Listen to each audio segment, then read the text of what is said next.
Let's see how this works. See if anybody shows up. I've only got a few subscribers anyway.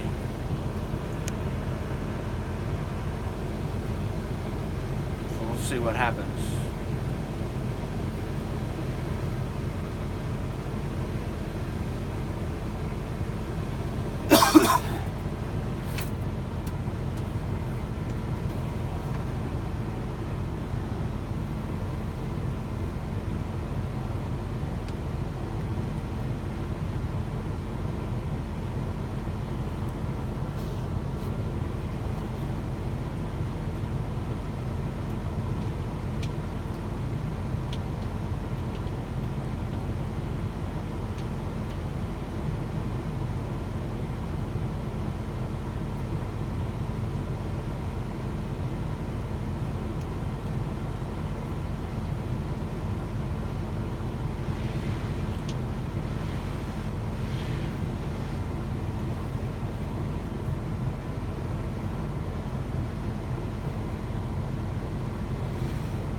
Looks like there's one in here.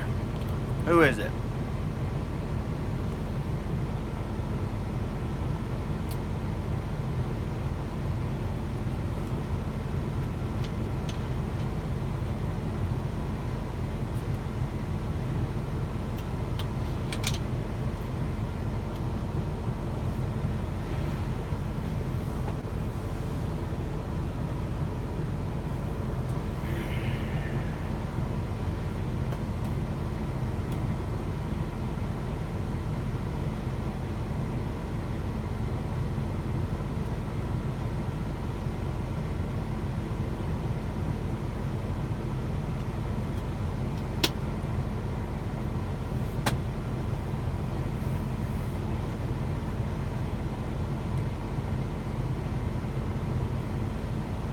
Everybody must be asleep.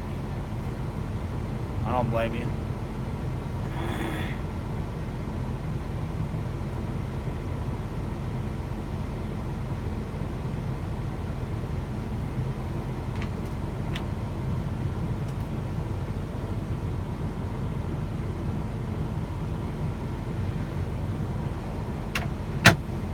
I'll give it about 5 minutes. If nobody shows up, I'll end it.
Holly, what's going on?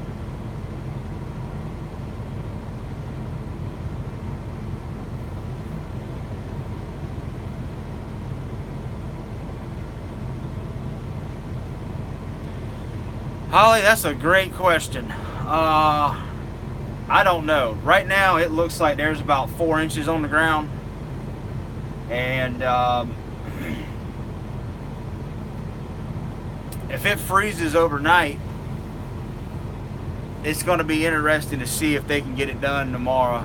Because if it freezes, the air titan's got to go out there. And if it's frozen,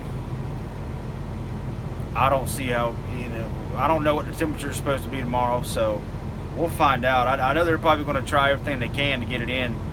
But if not, it's just going to be Monday. So we'll see. But yeah, it's still coming down pretty good. It's impressive for March.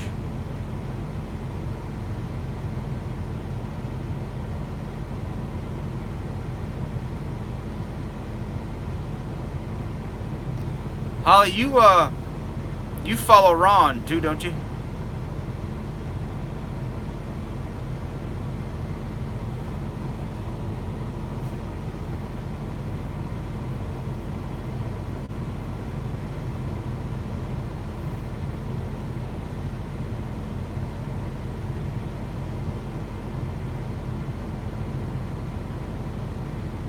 Low of 31, high of 45.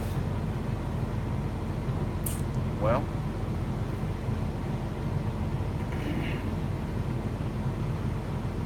so yeah, you do follow Ron. Okay, good deal.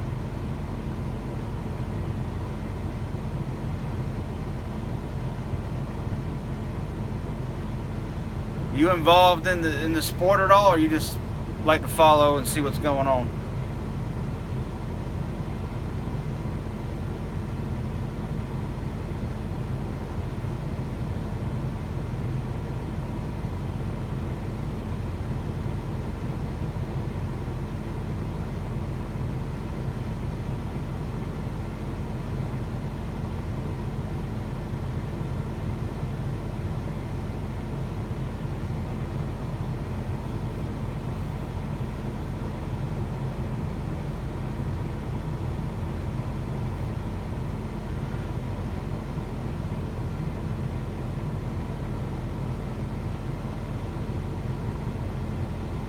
Oh, okay. Good deal. Yeah, this is what Ron does, and what I do is definitely a different aspect of it. I tell you one thing I didn't realize when I started this job. There is so many moving parts to put on a race every weekend. It is insane. From us to the race teams to the production crews to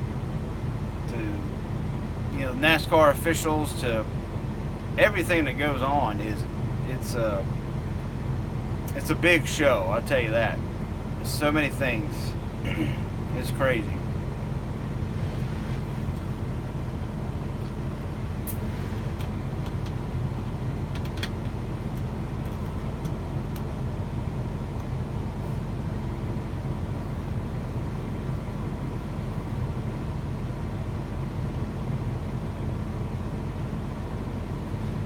I know today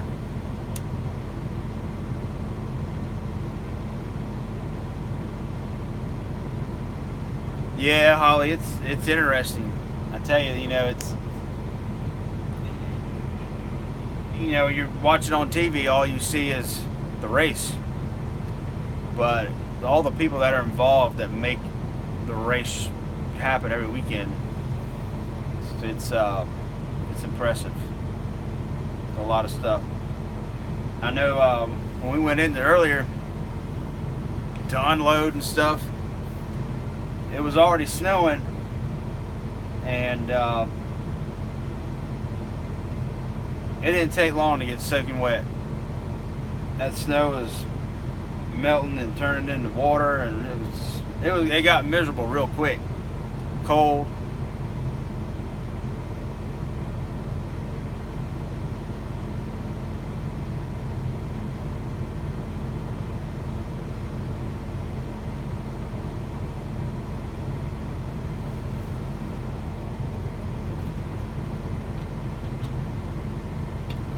The race teams were still in there. They were still working on their cars and going through inspection.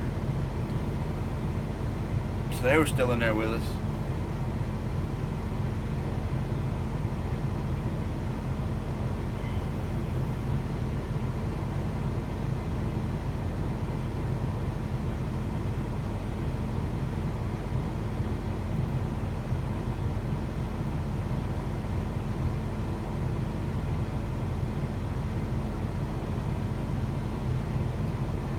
Who's that second person in here? Say hello.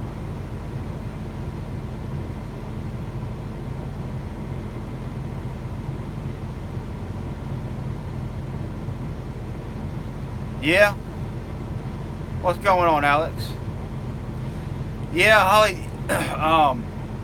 When I first found Ron, I was very interested watching the his videos and stuff. Um, you just really get to see a different side of the sport that way, and it's just interesting to see. Alex, yes, this weather is crazy. I never expected it to snow in March, especially during a NASCAR race. It's interesting, to say the least.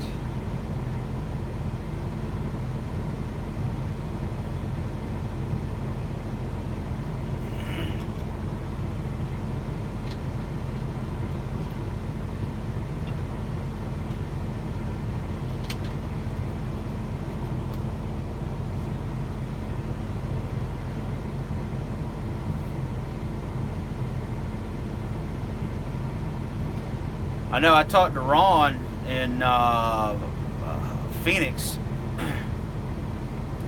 He said that we need to get together and do a live stream together. So hopefully one day that'll work out. I don't know. Our schedules are kind of different. He's because like I'm off. Our off days are Thursday and Friday, and he's working. They don't get to the track until Thursday. Pull in, and then he's got to go to work Thursday, and he's at the track Friday, Saturday, and Sunday. So I don't know when we'll be able to get together and do a live stream together. Maybe one day. Saturday and Sunday during the race, I have time. I don't have anything to do until after the race is over. But Ron, he's working. He's doing stuff, they're working with a team and stuff. So it's just hard to get together. Blizzard of 93. Oh, wow. In Georgia. Was that during the race at Atlanta in March?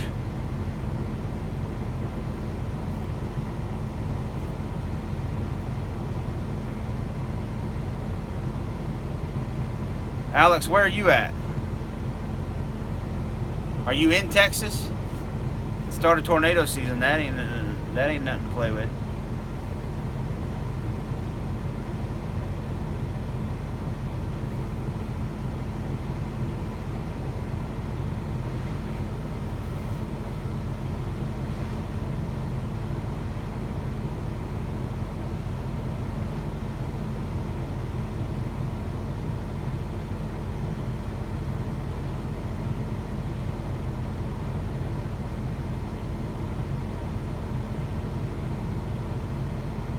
Oklahoma. Yeah. Tornado season. That's one thing about tornado season. Or tornadoes. I've never seen one. But I've seen the aftermath of one when I was a kid. It wasn't pretty.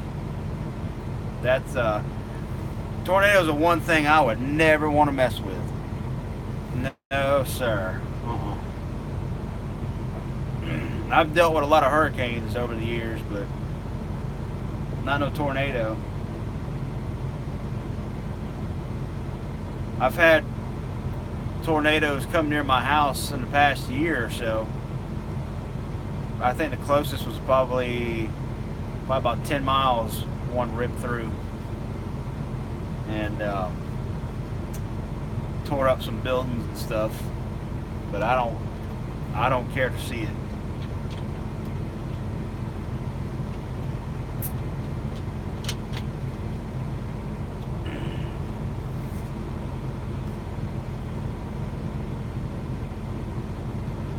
March 13th was Blizzard. March 20th was the race. I got you, Holly. That's crazy. Yeah, I've been watching racing a long time, and I don't know. I don't ever remember any other snowstorm. A couple of guys that work here said something about Kansas at some point. Kansas and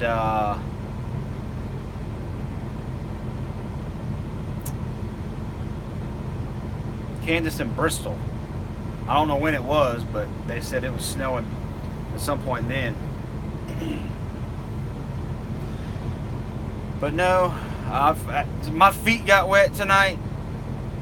My boots are supposed to be waterproof, so someone lied to me, and I wasn't prepared because I'm not in my truck. My truck is in the shop because I tore or broke a leaf spring and had to drive it back to the shop Thursday afternoon, so I'm in a different truck.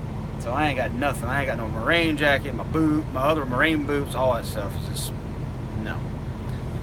2007 at Bristol. Lovely. I bet that was fun.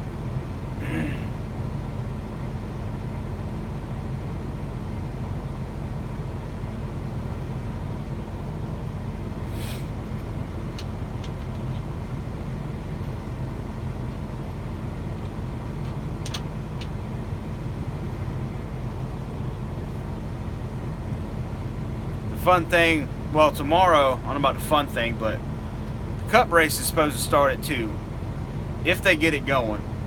And then after that, it's the truck race. So we are going to have to wait until after the truck race and to even get in there to the track to do our job. So it's going to be, I'm planning on sleeping as late as possible tomorrow, and you know, hopefully it won't be too late of a night, but I'm sure it's going to be early Monday morning before we can get back to Charlotte. No, Holly, I drive my the same truck, but when we were coming back from Fontana and we got here into Winston-Salem, North Carolina, we were coming through late Wednesday night, Thursday morning. I hit a bump, and I heard, it sounded like my damn bumper hit the ground, what it sounded like. I got here to where we were parking, and I got out and looked, and my truck was kind of leaning one side. Popped the hood, and a leaf spring was broke. It about a 4-inch piece just snapped right off. So that was interesting. That's the first time I've ever seen a leaf spring break in any truck that I've ever driven. So now I'm just in one of the other extra trucks we have.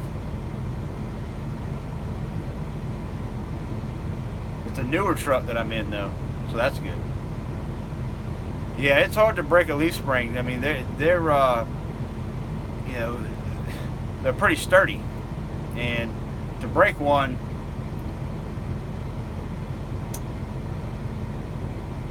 I don't even know how much force you'd have to break one, but it broke.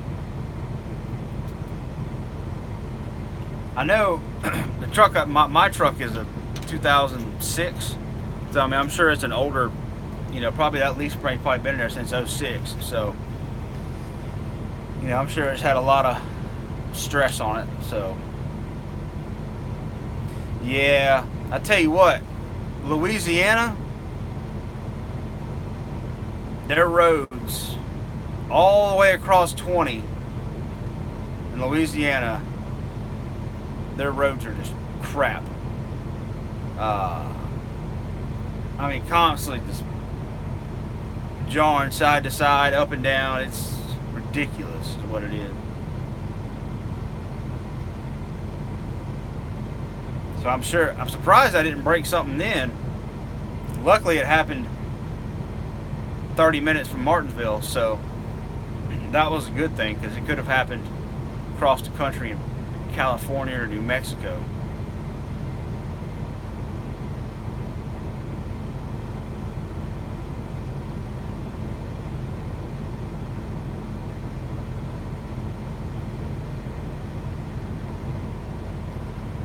Oklahoma roads are just as bad. Yeah, I hear you, Alex. You know, the state government agencies, they're fixing the roads should be a lot of their priority. I mean, there's a lot of construction going on, but these roads, I mean, by the time they get done with one road and try to go move on to the other one, the one that they just got done fixing is already tore up again. You know, there's so much traffic on these highways anymore. They can't keep up with it.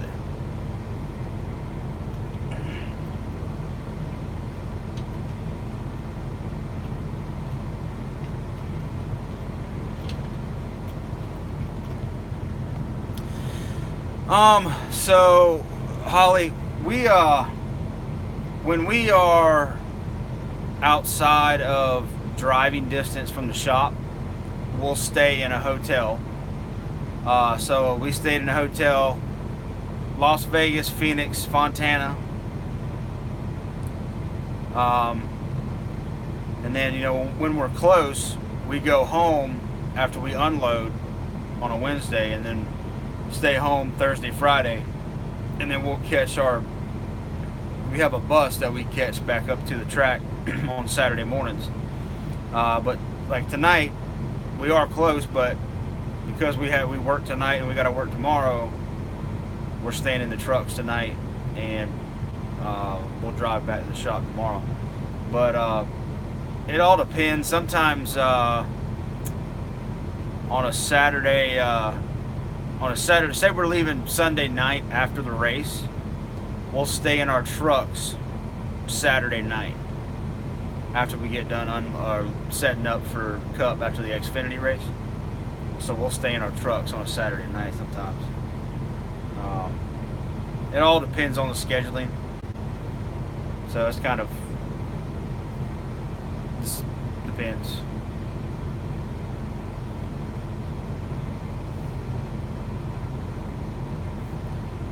I know in Vegas, because the trip to Phoenix wasn't that long, after Sunday, after we loaded, we were able to go back to the hotel Sunday night, and we didn't leave till Monday, which was nice. Holly, so we don't haul anything for the truck series. Only thing we do for the truck series is tear down their inspection equipment and set it up. For Xfinity, we have some guys that haul some Xfinity stuff, but then we don't haul everything for Xfinity. Some of the teams, you know, they just can't afford it.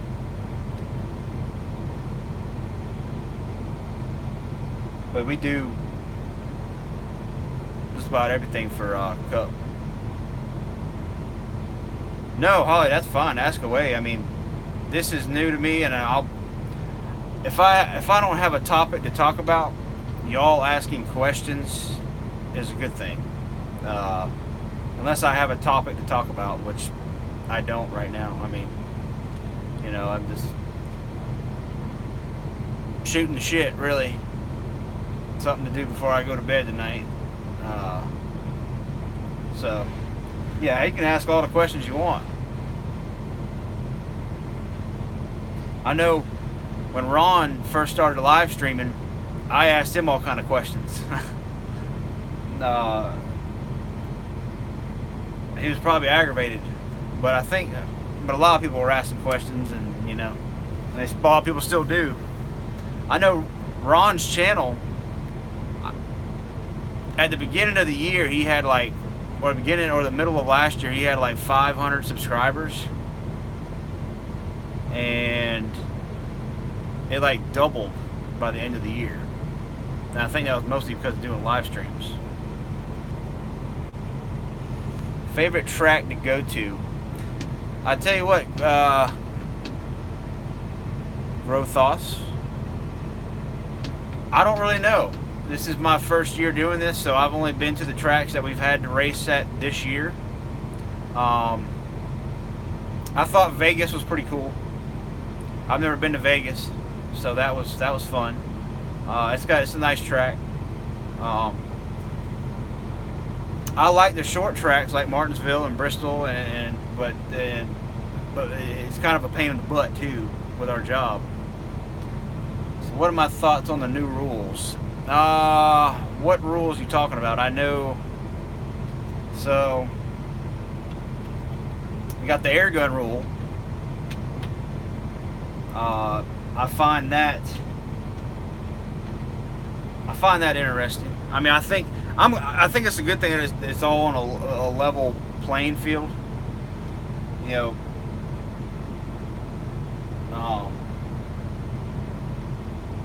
there's definitely been then you got only 5 guys over the wall.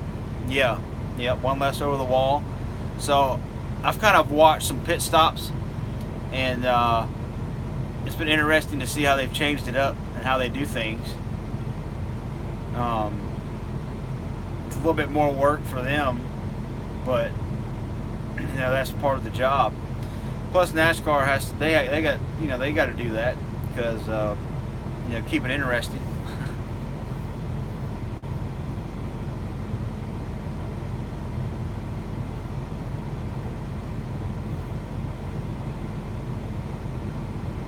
But I will say that during the pit stop, the race teams, they figured it out pretty good, I think. I mean, hell, I'm not sure what the average times on our pit stop are now. I know they were close to 10 seconds the past few years. I don't know what they're close. Probably maybe 12 to 14 seconds now, I think. So either way, hell, a 14-second pit stop is still really good if you ask me.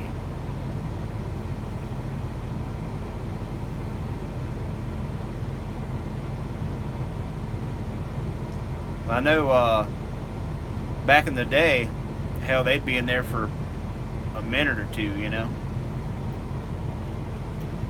back in the olden days.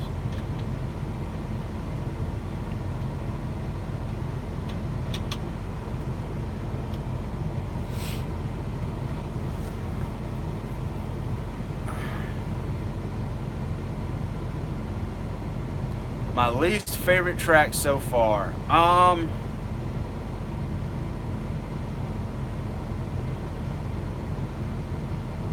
Probably Fontana. For one, I don't like California, and trucks, we're only allowed to go 55 miles an hour, so that's not fun. And that's where I hurt my leg, so I don't like Fontana.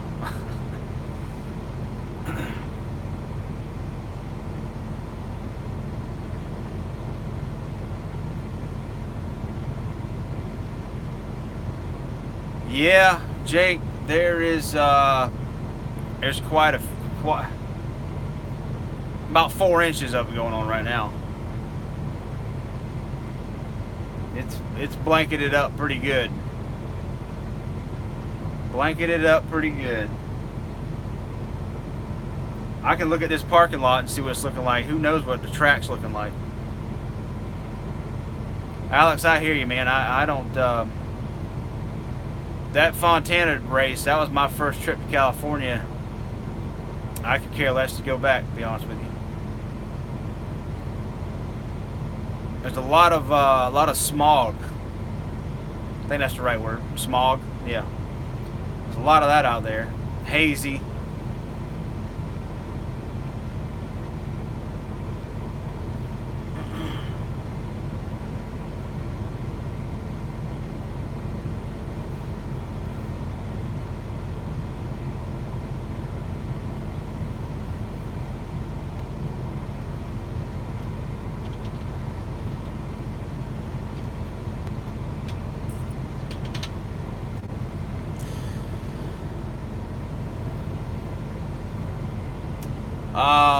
Holly. So I've always wanted to be involved in the sport.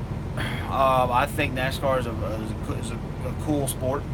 Um, I think you know, it's always been an interesting thing to me. I like NASCAR. So, and plus, before this, I was driving a local job, and I was driving the same route every day, and I just got burnt out. And I found this job, and from the help of Ron, really. And when I applied, I had no idea that I was actually going to get the job. I really applied for shits and giggles, and then they called me. So, but I like it. It's good. It's interesting. Plus, I'm not driving every single day. You know, I'm driving 2-3 days a week, maybe, unless the tracks are close, and I'm only driving 1 day a week. Grothos. Am I saying that right? I might just call you Grow. How they plan on cleaning off the track? You know, so if it freezes tonight, I don't know. But if it's not frozen, the jet dryers will get out there, I would imagine. I don't know if there's a lot of accumulation on the track. I don't know how easy that's going to be to get the snow off, so we'll see.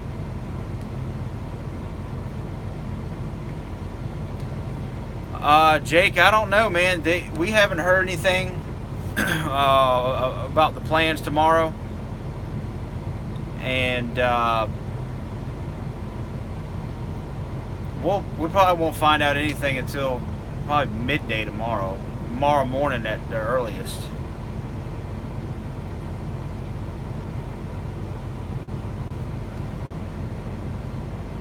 Grothouse.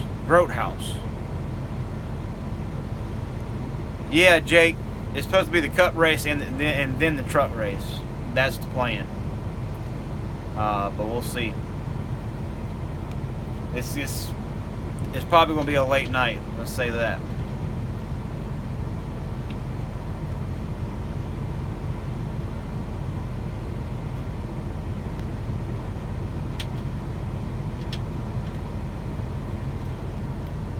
Because even if the cup race is going to go on, I highly doubt it'll start by 2 o'clock. Maybe, but I doubt it.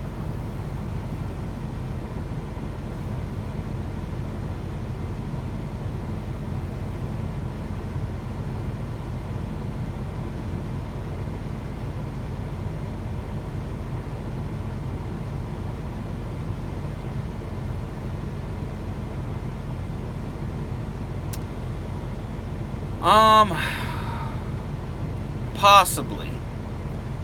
No, I would say yeah.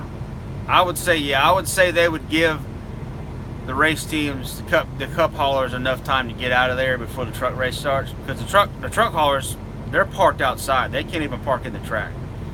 So I would imagine they'll give the cup haulers enough time to get out. It'd be they'll get loaded up quick, I would imagine, and get out of there as fast as possible.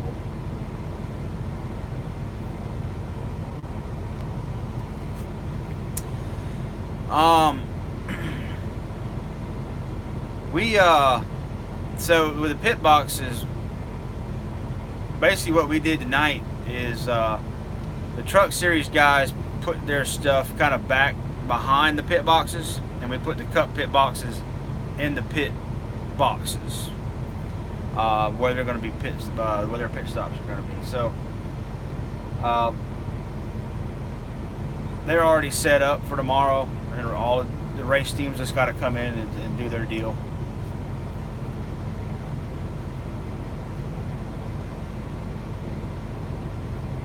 Really, Alex? Slid off the road close to the track. It doesn't surprise me. We actually went down the road and went to go get a shower. And when we were coming back, we seen a car on the side of the road in the ditch. So it doesn't surprise me that one one of the cars is pace cars is out there.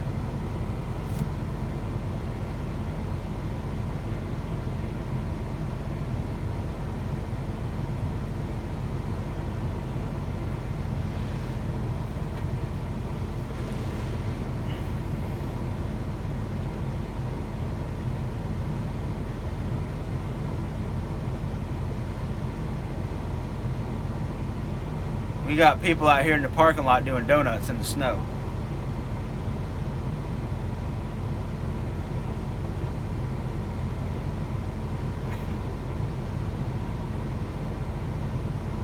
They gonna get stuck with what they gonna do or hit something.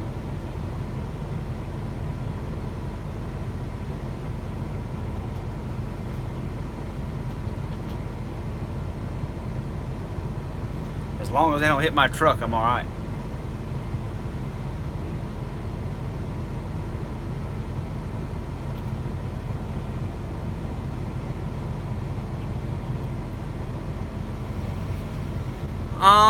Holly, I would have liked to get involved sooner. I'm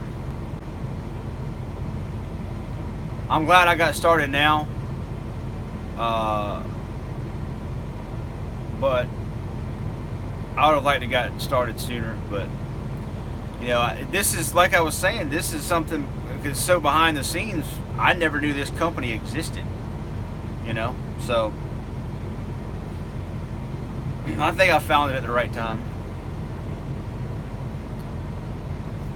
So what's the plan for the off week coming up, Jake? Man, I'm just gonna be getting some stuff done at the house, hanging out with the wife, and that's pretty much it, man. Getting ready for Texas, and I got things to do at the house that I haven't been able to do because I've been on the road. So I'm gonna try to get those taken care of.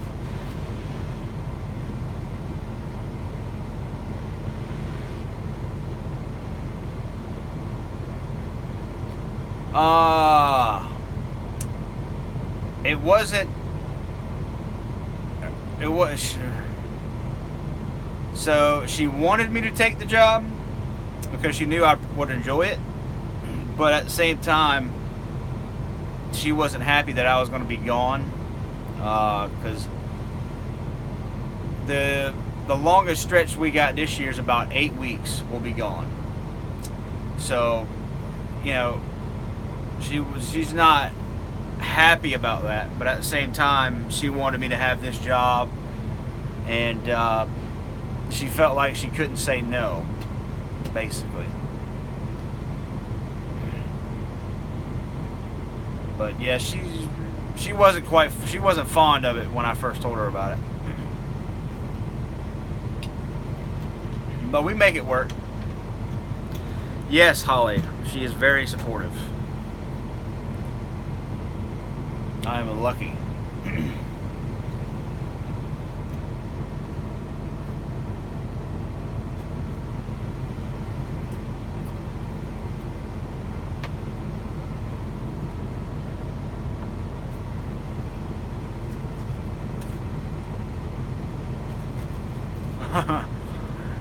Yeah, I tried to Grout House. I tried to. I sent her some flowers. Week of Phoenix. Kind of make her, help her feel better, you know. I try to do nice things for her.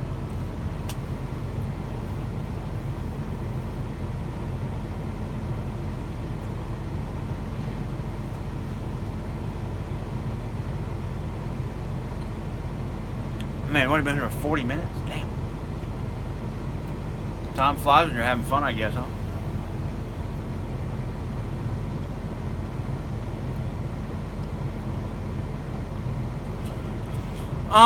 So, Holly, there is, we have what we call group leaders. If you stay with the company long enough and you know what you're doing, you can become a group leader. But at the same time, because the company's so small, a lot of the management, our managers have been here for years. We have 2 managers that have been here since day one. It's like 15, 16 years ago.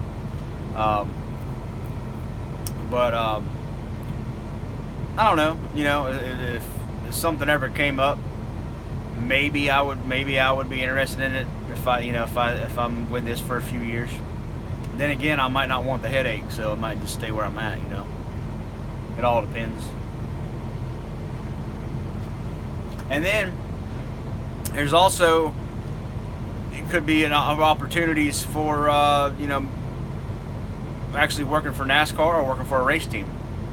That's a possibility if you get some good connections. We actually have had guys here that are now working with race teams.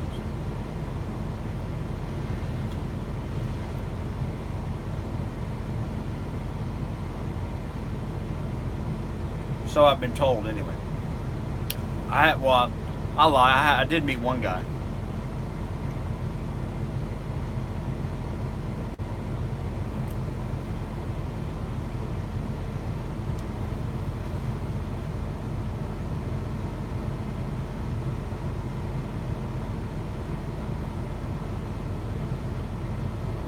Tell you what, one thing about Martinsville, there's race weekend. There's people and campers all over the place. But stores and restaurants are closing early. I don't understand that. Like 9 o'clock they closed. Jake, last time I seen Ron was in Phoenix. I seen Ron in Phoenix, Las Vegas, and that's it. Sometimes our schedules don't really meet up. I mean, I can go over there and see him whenever, really, if he's over there by the truck or in the garage area. But it depends on if I'm busy doing something.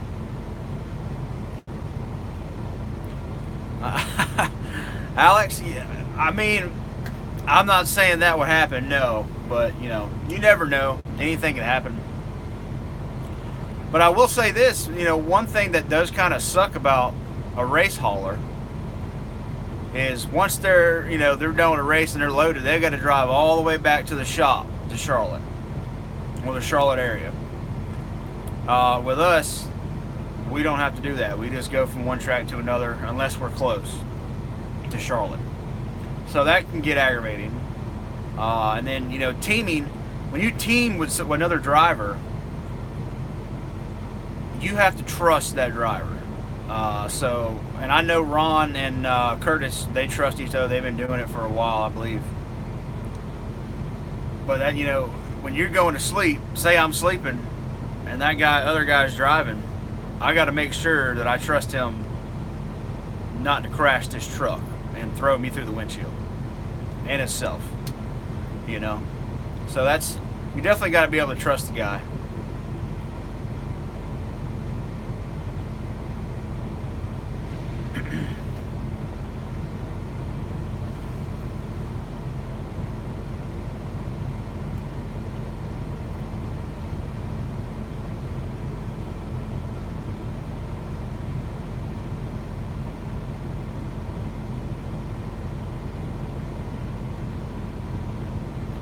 So let me ask the three of y'all.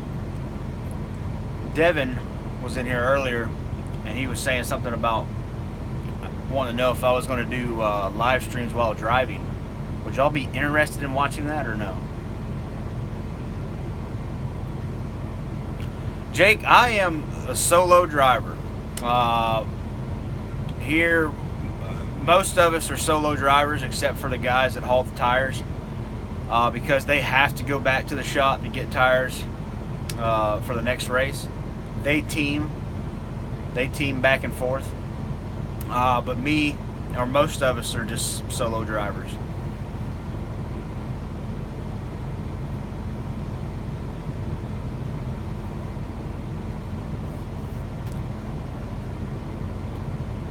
Okay, Holly. That's cool. I just wanted to know. I mean, because it's basically just, you know, the highway. Jake, you'd watch. Okay, Holly, cool, cool. Yeah, I was just wondering. I mean, because, you know, it's just, you see the highway, and I won't really be, I won't be able to interact. Kind of like how Ron is, he can't interact. You know.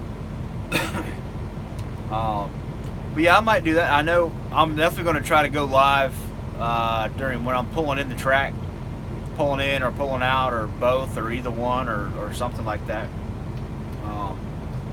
I might even go live during the race, because I'll come and sit in the truck during the race, you know, and take a nap or whatever. So I might try to go live during the race. But y'all might not want that, because y'all might be watching the race, so what, you know, it wouldn't really matter.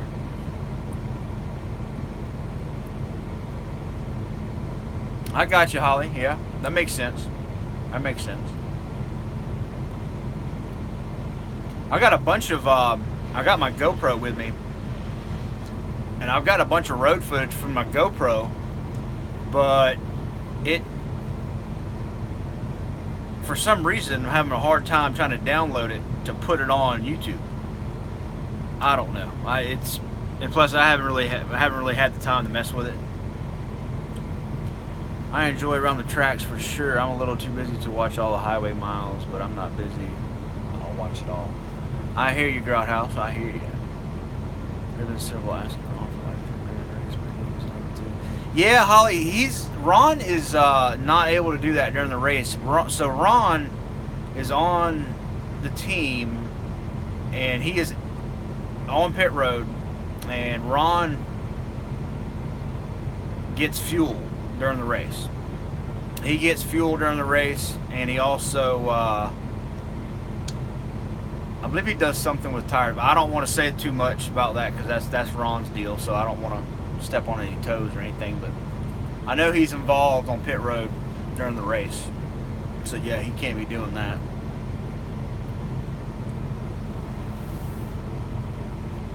Sets the tire. Okay, yeah. That sounds right, Jake. That sounds right.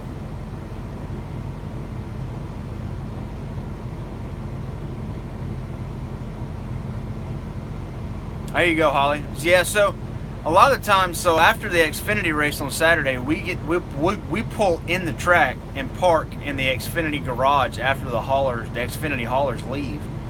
And just about at every track, I get to see at least half of the track, or at least a turn or two, and get actually to see that part of the track, the race. And plus, I listen to it on the radio, and if I'm not trying to take a nap or something.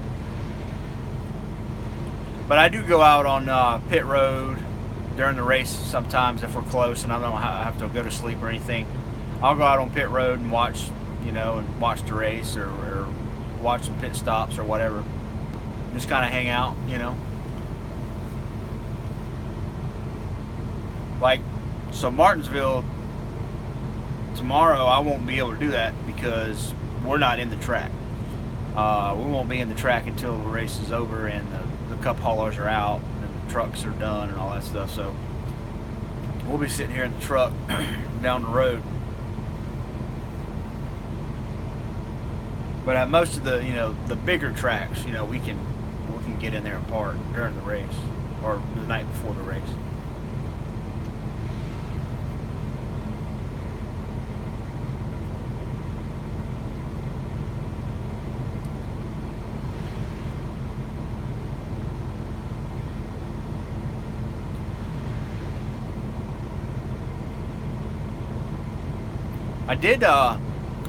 I did post that one video pulling into Fontana. Did y'all watch that? I got that. Excuse me. I got that from my. I filmed that with my GoPro, and I tried to edit it, but I couldn't figure out how to edit the right way I wanted it to, and all that stuff. So, of course.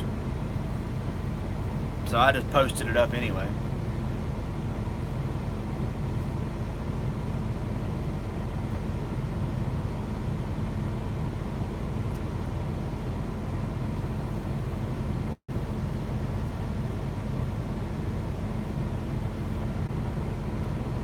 So a buddy of mine that works here just texted me and said that a winter storm warning for this area until noon, up to 7 inches expected.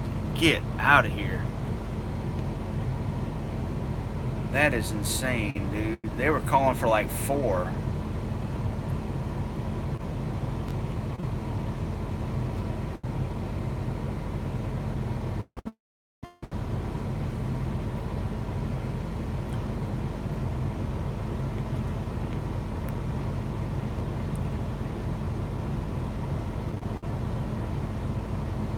Alright, Jake, so, okay, so you guys don't park till after the Xfinity race on Saturdays. And I thought maybe you guys had first dibs since you guys arrived somewhat early. So, Jake, we get to the track, we go straight in and unload and do our setup. And then we leave because we have nowhere else to park. Unless, I think we get to park inside at Talladega. But usually there's nowhere else for us to park, so we just go out of the track, and we have, you know, designated areas we park. But then, hey, after the Xfinity race, we go back in.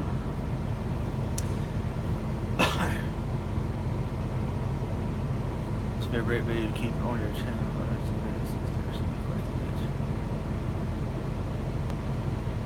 Yeah, Holly, I'll keep it up.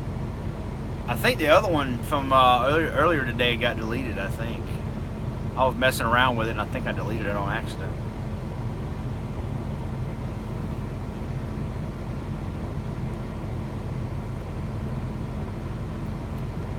Yeah, Holly, I'll try to enjoy the 7 inches of snow.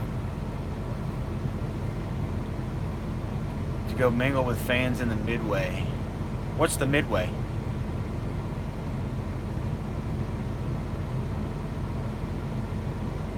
Yeah, Jake, I mean, dude, the way it's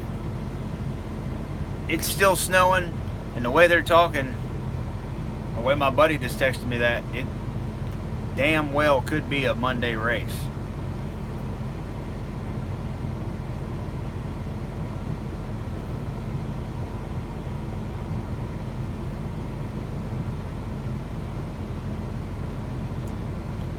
Yeah, Grothouse, what's the Midway?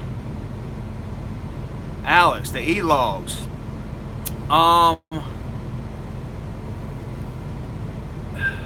No.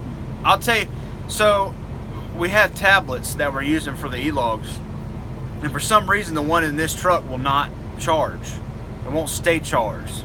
Like, it's plugged in right now, but it won't charge. So, yeah, that's giving me an issue. And even in my truck, sometimes it won't charge and it dies, but I need to log into it. So yeah, it can be a pain in the butt. But as far as the hours of service and all of that, no, it's not giving us any problems. Oh, okay, Grothouse. Yeah. No, I didn't go out there today. I didn't get up here today until about 1:30. But no, I haven't been out about to the, you know, souvenir haulers and stuff at all at any of the tracks. No.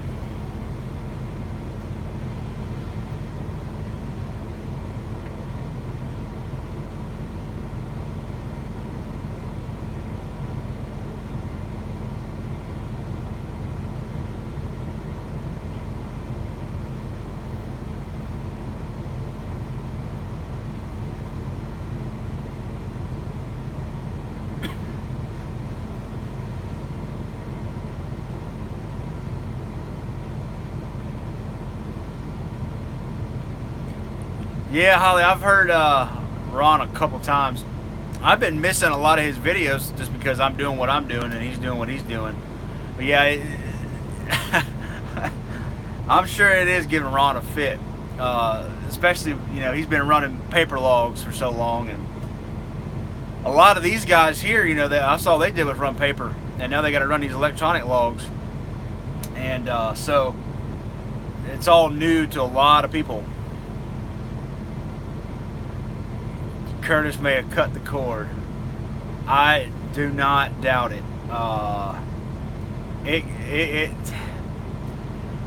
It can be such a pain in the ass, especially when, I mean, it's a clock and it is counting down, and you can see it.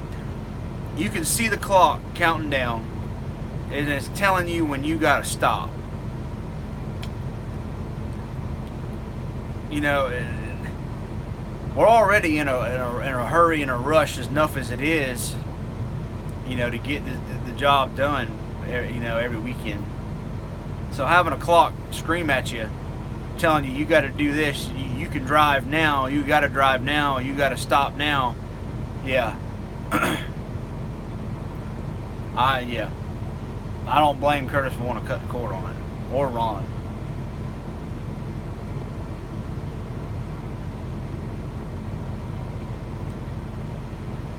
One thing that does suck about it is like when we were coming back from Fontana. So we try to plan our trip, you know, all right, we're going to stop here at this truck stop and park for the night. But you got to get there before your clock runs out or you're in violation. So if you run into traffic or weather or breakdown, it ain't going to happen. So that's a pain in the ass that you got to deal with.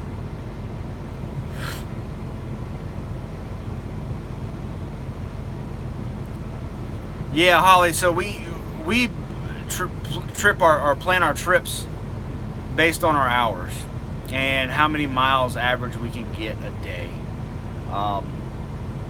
You know, like, so when we left Fontana, we made it to Las Cruces, New Mexico, and stopped. Did our 10-hour break. Then we made it to where did we make it to? Tyler, Texas. Did our 10-hour break. Then we stopped in Carnesville, Georgia. Did our break, and then we were able to make it to Martinsville the next drive period.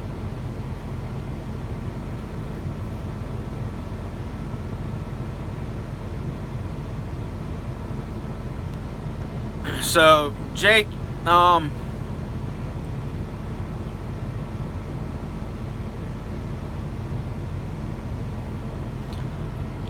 so yeah, I mean, yeah, basically. We try to leave as much time as possible, but also use as much as the clock as possible. I know just about all the way across from Fontana, I had anywhere between 10 to 15 minutes left on my clock by the time I parked. So I pretty much used it all.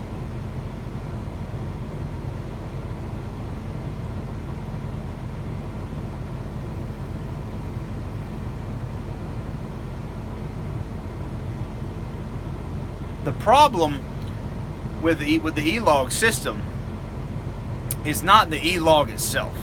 It's the hours of service, which is, you know, a government mandate. You know, so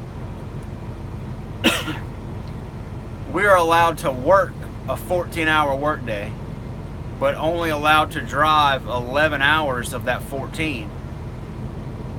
And we have to have a 30-minute break within our first 8 hours of driving. It's ridiculous. And once you start that 14-hour clock, you can't stop it. That's the problem. So if I drive for 6 hours and I want to stop, take a nap, I should be able to stop my clock, my 14-hour clock, and when I wake up, I should be able to start that 14-hour clock again. But it doesn't. If I stop after 6 hours of driving and I take a 2-hour nap, I've basically been on duty for 8 hours, even though I was technically off duty for 2 hours. So, that's one issue.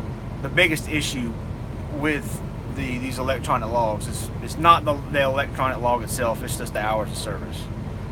But it's and the 30-minute break. 30-minute break is nonsense. When I want to stop, I should be able to stop, which I can, but I'm also, burning up time. I shouldn't have to have a computer tell me that I need to stop. So that's basically what it boils down to.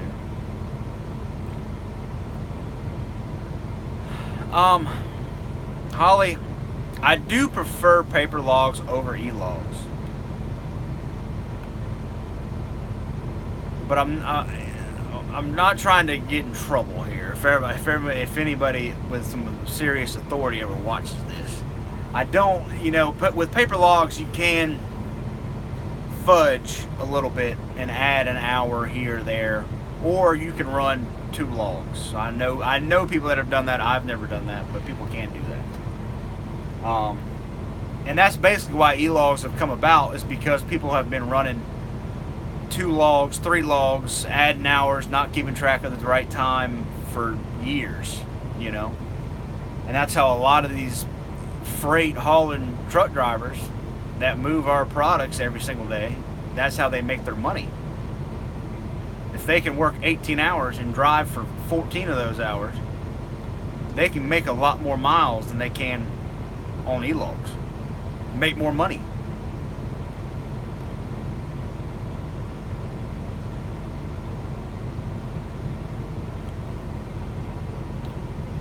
Yes, Jake. We have a 14-hour workday, but can only actually drive for 11 hours. That is correct. So the 14 hours, so like when I stop to get fuel, I am on duty. So that goes against my 14-hour clock. When I'm stopped at a store for whatever, or for anything other than driving, it goes towards my 14-hour clock. So, and the e-log knows when the truck's moving. Like, it's all plugged in to the system of the truck, so it knows when the truck's moving, and that's when it counts down your 11 hours. But yeah, so the 14-hour clock is on duty, not driving.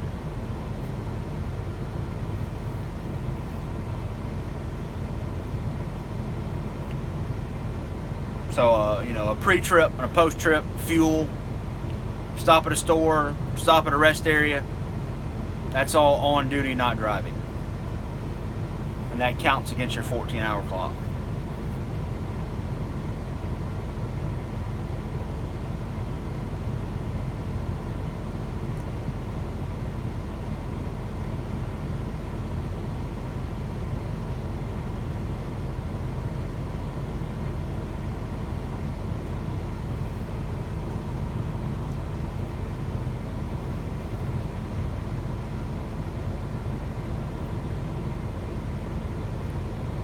So, Jake, those 3 hours, say I stopped driving during my 11 hours, I stop, and I have 2 hours and 45 minutes left on my on-duty clock, my 14-hour clock left. Those hours just sit there, and they continue to count down until 14 hours is up, and it continue. And then once I'm off duty or in the sleeper berth for 10 hours, it just resets to 14. So basically, that's all it does. It just resets.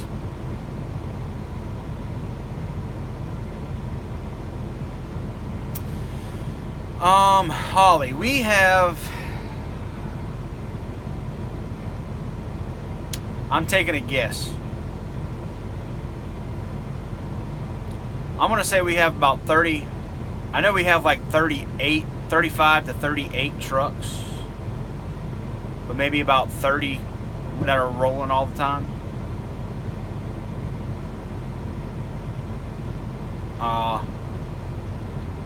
And then within that 30,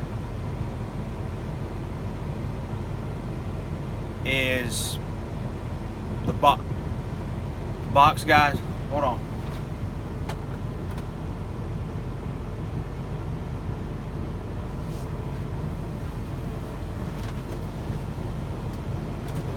What?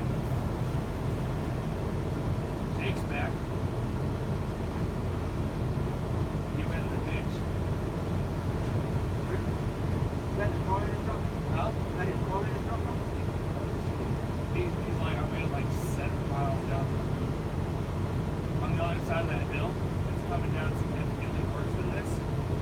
This whole rear end is slid out on him.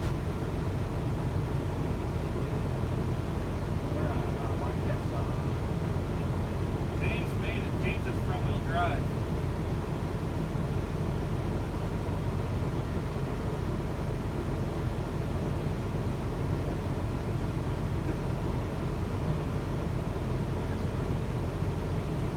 Yeah, I was like, that looks like Jake's car.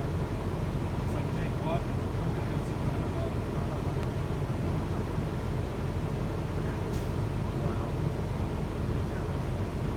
Wait, that's-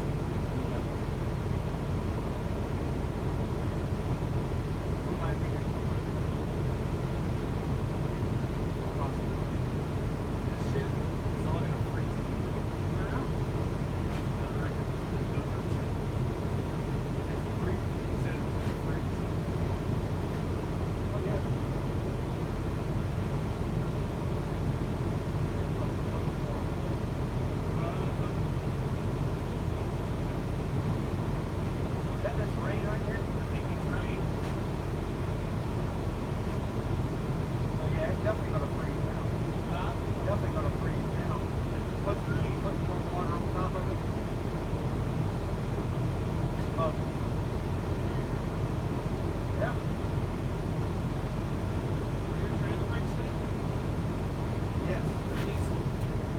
Glad you said that. I didn't even think about that. Good looking out. I'm used to winter. Yeah, I didn't think about it.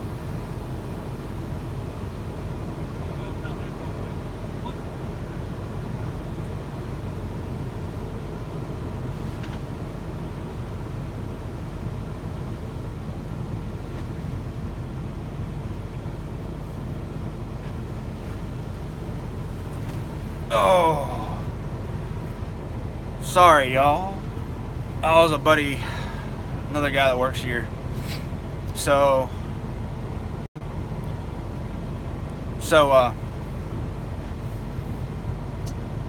one of the guys that works here drove from Charlotte up here to work tonight and then was going to drive home. Well,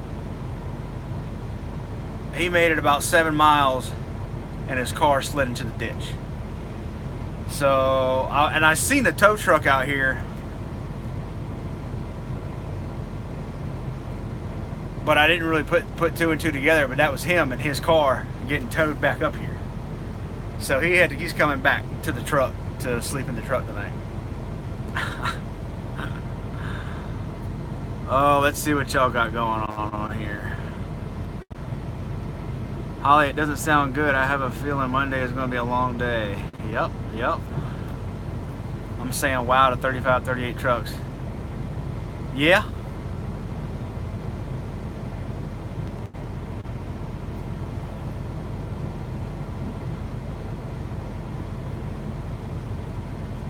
Could y'all hear me talking to him, that guy? Or not really?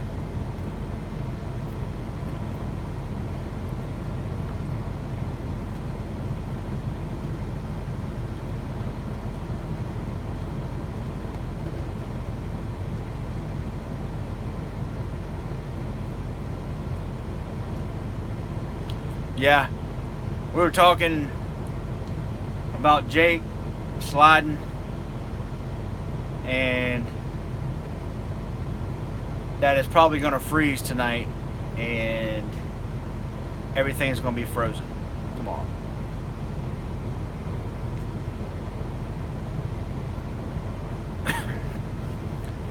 Yeah, Holly, we were just talking about that guy slid off in the ditch that works with us, so he's back here. He was trying to make it back to Charlotte. The about that, and then talking about it's going to freeze tonight. So it's going to be an interesting tomorrow for sure.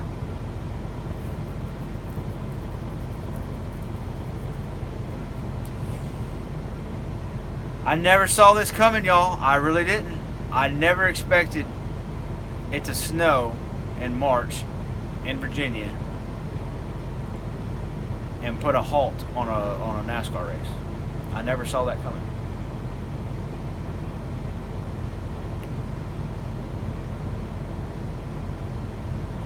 That's a negative, Alex. That is a negative. What does it look like outside right now? Let me see. I'll show y'all. See how you work this thing here. So that's what it looks like. Snow covered.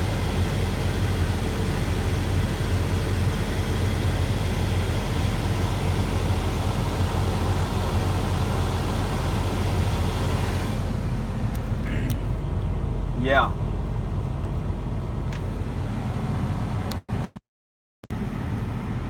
Yeah. It's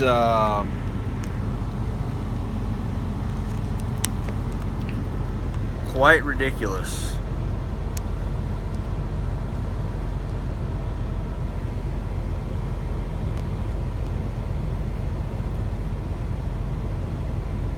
Yeah, Jake, it's supposed to be nice tomorrow. I think the snow, according to my weather app, but you know how those things go. I mean, weather people don't know nothing. That's the only job in the world you can get paid to be a liar about your job. It's supposed to be nice. It's supposed to stop snowing at like 1 or 2 a.m. and it's supposed to be sunny tomorrow. I think the temperatures, I think Holly told me earlier, the temperatures are supposed to be in the 30s to the 40s. But if it freezes tonight, you know, who knows how long it'll take it to thaw out tomorrow. So, who knows?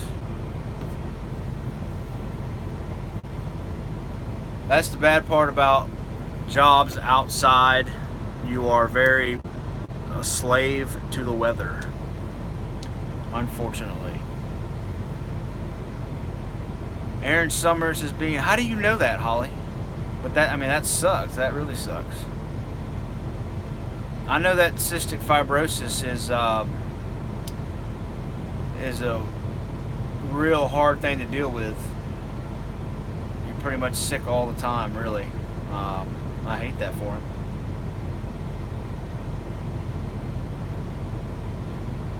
Oh, okay. Oh, okay. Aaron and Devin are live streaming right now. Are y'all watching that and this? How can you do that? Or can you?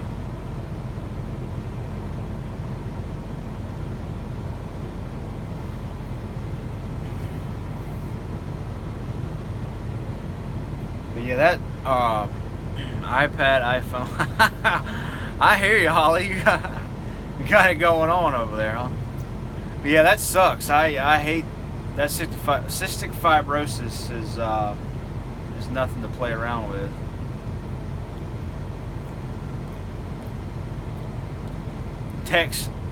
Technology there, Jake. Oh, okay, Holly. Yeah.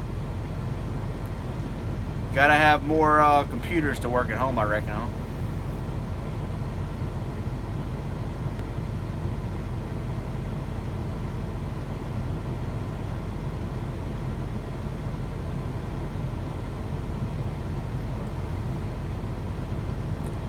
Unfortunately, yeah, I hear you. I couldn't work from home. I would go insane. I would go crazy. I couldn't sit home all day and work. I would go nuts. But I mean, it works for some people. It just wouldn't work for me. When I am home, I'm usually doing stuff. But I mean, there's times I do stuff and there's times I don't do anything at home. I'll just sit there and watch TV, and which I think you're allowed those days, you know, to just not do anything. because we're all out here every day trying to make money and bust our ass. And we work 70 hours a week. I'm a data analyst for cable companies. My contract is with Charter right now. Holly, you have fun with that. I have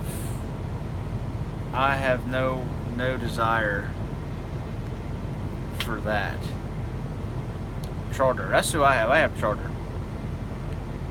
You have 5 cell phones and a PS4 to keep up with live streams. Alex, why do you have 5 cell phones? You can't just keep up with live streams?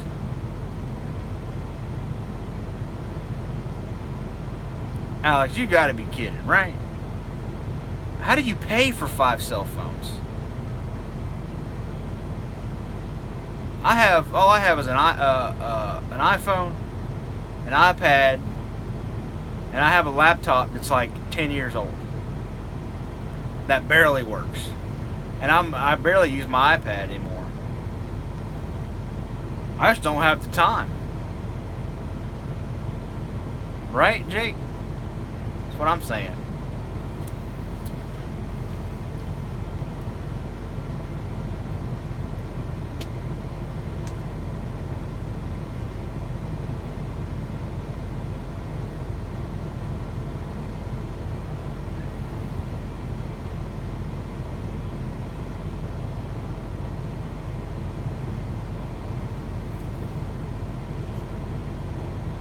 Oh, I hear you, Holly. Do you use all of them pretty regular, like every day for work or stuff?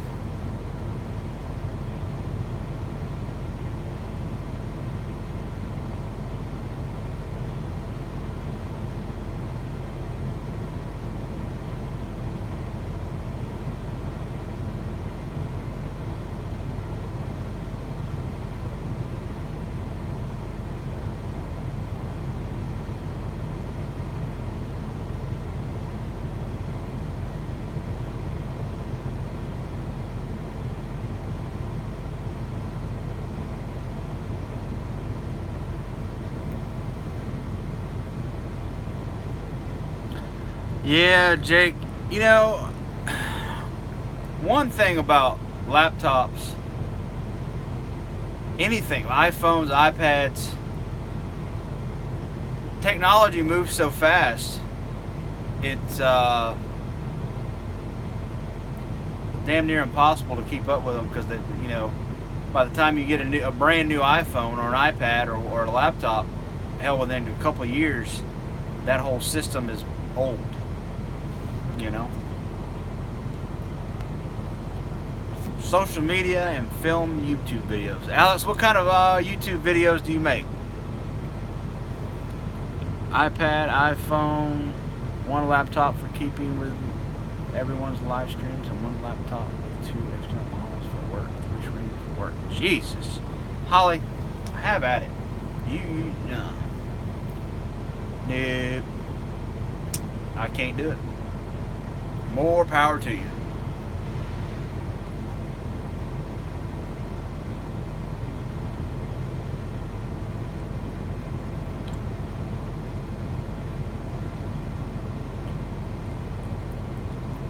Holly, you need a life, huh? Yeah. Hello, Paul. Yeah, we made the pit box deliveries earlier tonight. We got all our pit boxes unloaded and put on pit road and during the snow, and you know, do what we got to do. But my trailer is empty.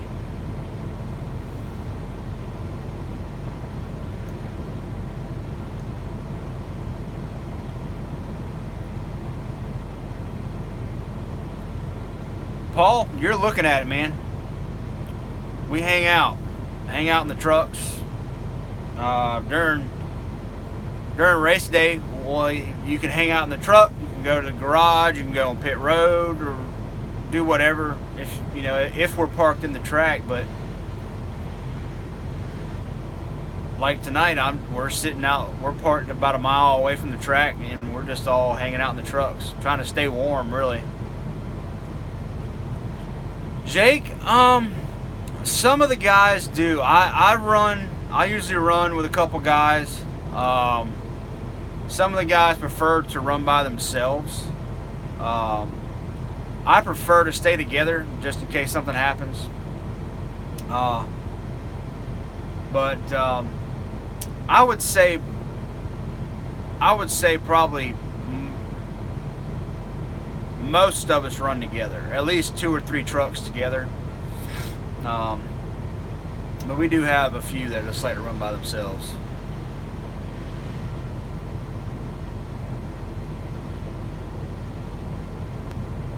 And then, you know, you can get split up sometimes too, because if one guy has to stop for whatever reason and you just keep going, you know, maybe he'll catch up to you, maybe not. We passed someone the other night on the way back from Fontana. Oh, okay, Jake, y'all went to Fontana? Yeah? Yeah, you probably did pass somebody. We left we left Sunday night after the race. I think I pulled out of the Fontana at like 9:30. I think.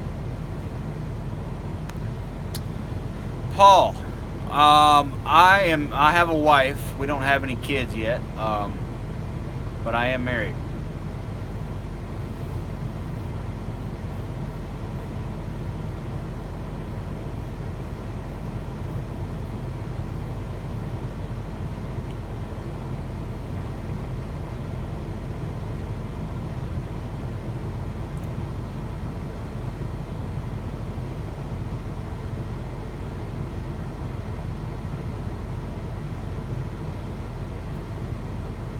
Yeah, Paul, she does. I actually got to see her. I went to the house Thursday night. Was there with her Thursday night and yesterday and this first thing this morning. But yeah, she misses me. Now, when we were watching Ron stream, Ron said we drove past a champion guy who was on an on-ramp. Oh, really? Okay. Mainly film trains and every so often.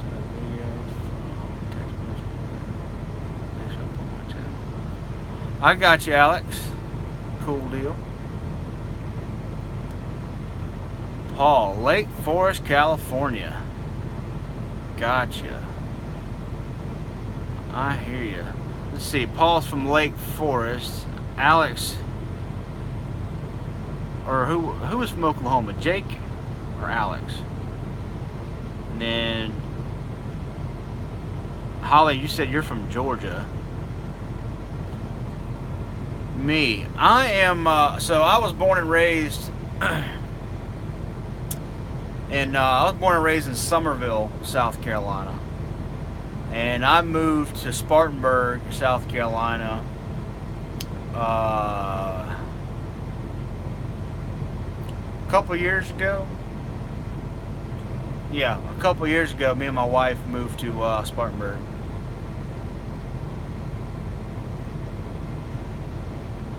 Paul lives around the corner, huh? From your aunt and uncle.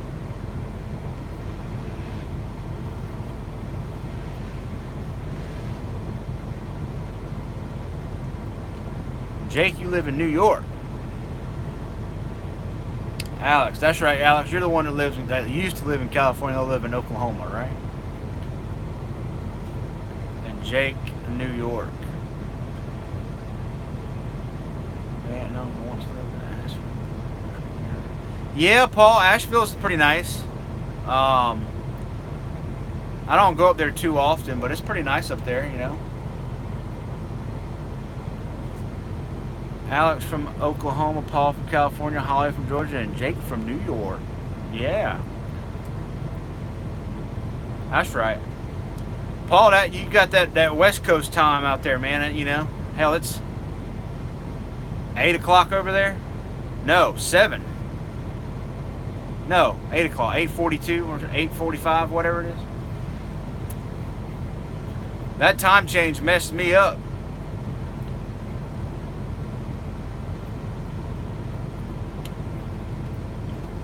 We just rented. Message retracted.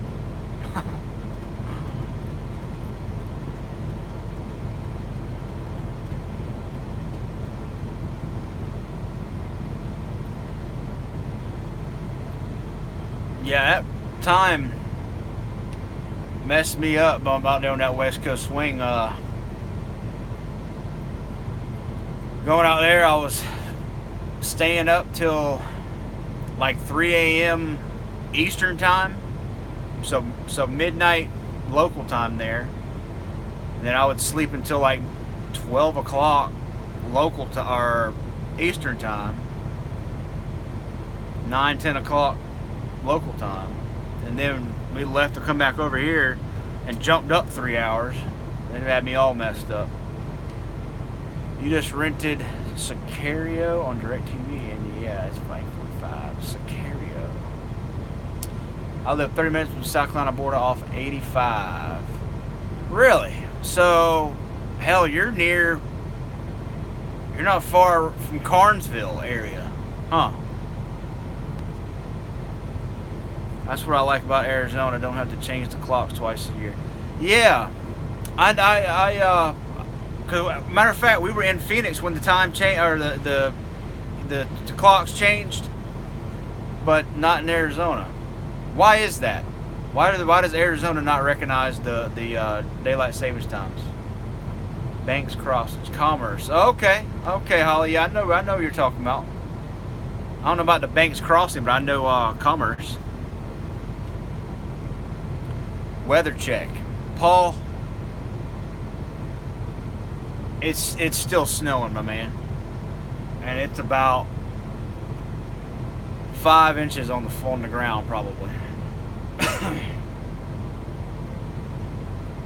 Doesn't look pretty. Let's put it that way.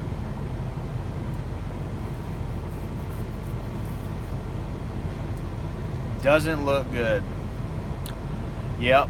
Paul, it is cold, man. It was real cold and wet when we were unloading earlier.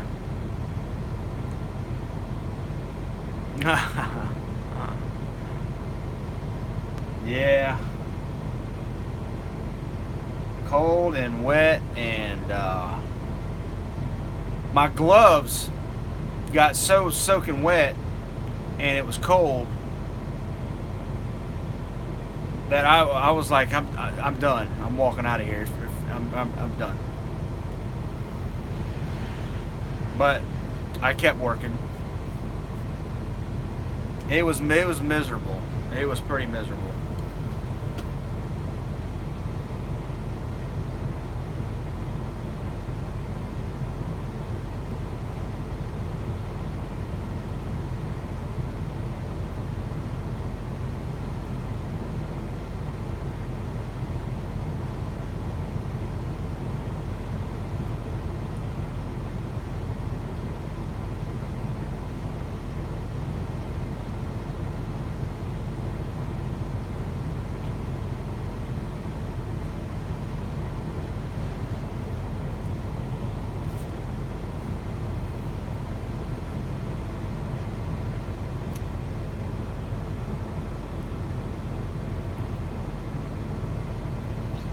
Thank you, Paul. Yeah, man, you know, it is hard being away from the wife and you know, family and my dogs and, you know, the duties at the house, but you know, it's just something I wanted to do, and my wife supports me with it. So, but it's not easy.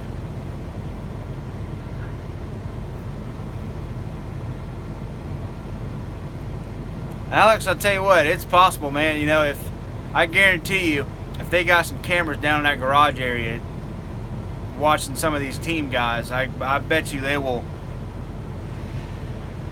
get a video of the team guys having a snowball fight.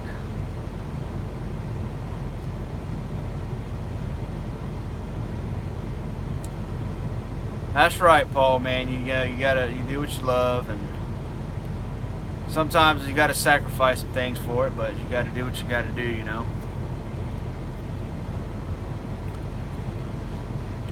No, Holly, we do not clean the pit boxes.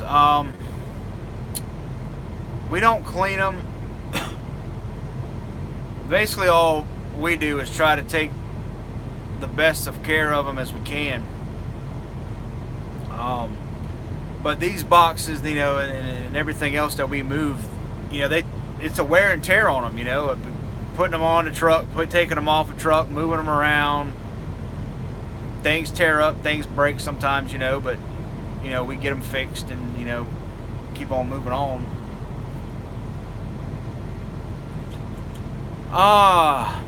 So, Paul, every trailer has a specific load that we haul. So I have 4 pit boxes and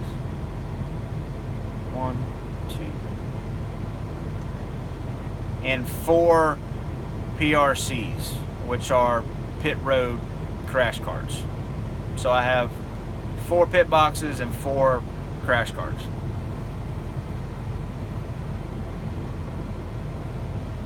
And then that leaves me about 5 feet off the end of the trailer. So from the end to the first box is about 5 feet what I have left. Average truck weight, Holly, you know, that's something I've been wanting to do. I haven't had the time to actually. I want to get full of fuel and jump on a scale and weigh. I know we're not close to 80,000 pounds. I know that.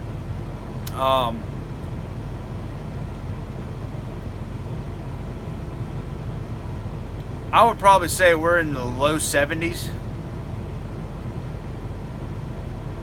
Probably. But I do want to. I want to get weighed and find out for sure. But I know we're not close to 80. Paul, each pit box is a little bit different. I know they're heavy. Let's put it that way. I know probably the heaviest ones are probably 25 to 3,000 pounds, maybe less. But they're heavy. Let's put it that way. There's some bigger ones. There's some smaller ones, but they're pretty heavy. I wonder who has a 32 pit box every week. Jake. I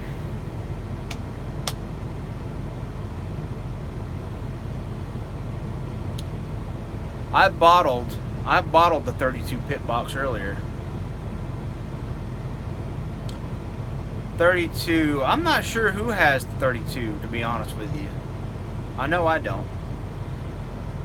I saw the video of you guys going over the Hoover Dam. Your radio chatter was epic. Needs to do a feed on that. Yeah, Paul. I had to put the explicit language because them guys I was running with, man, they got some mouths on them. Yeah, Holly. We try to haul the same loads every week. Just because you can, if you haul the same load every week, you can learn, your load. So we strap it down properly and make sure that nothing gets tore up. You learn what boxes are yours. Sometimes the loads will get switched up. Like one week I had tire buggies on my trailer, and then the rest of the time I haven't. So it just kind of, it just depends. That's part of it. CB chatter is funny. Yeah, CB chatter can be funny. It can be vulgar at times too. Love the smart ass talk. Yeah, Paul. That's one thing.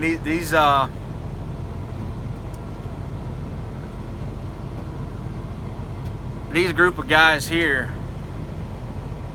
My damn phone's about to die. God almighty. Let me see if I can get y'all plugged in here.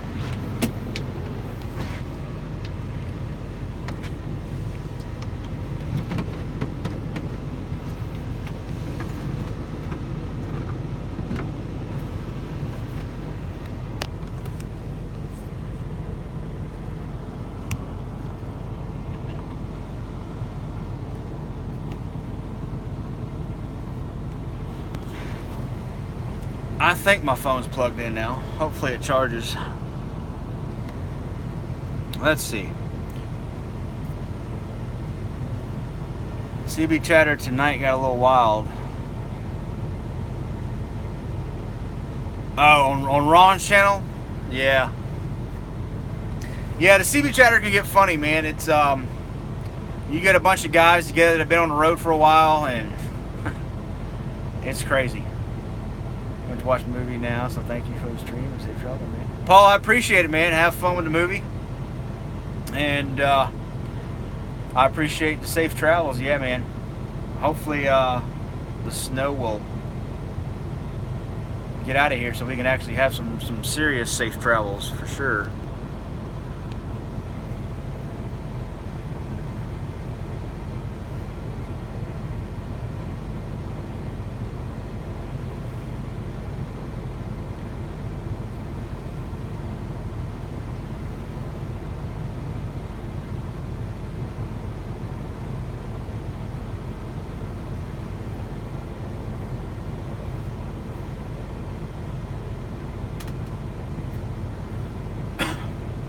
Tell you what, there's 3 of y'all in here right now. I don't know what's going to happen if I start getting more subscribers and I start getting 20, 30 people in here like Ron does. I won't be able to keep up with it. Yeah, Holly. So tomorrow, after we get loaded up, if the race happens, after we get loaded up, we'll go back to Charlotte and we'll go home for the week off and then leave out the next Monday or something for Texas.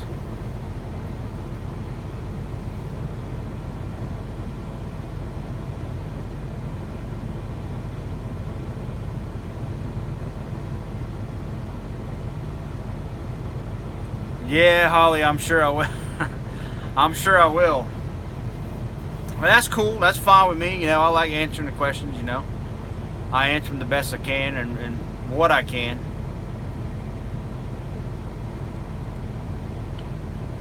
Devin, how's it going, man? Y'all made it to Kansas City. I hear you. How are you and Aaron? Y'all good?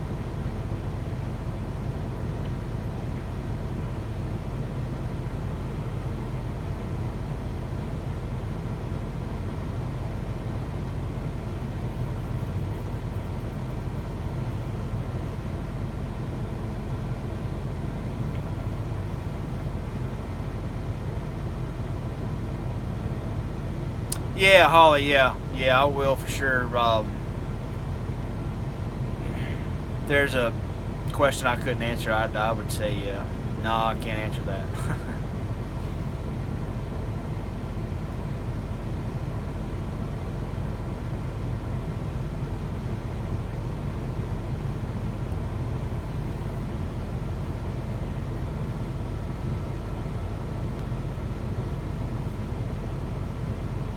I got you, Devin.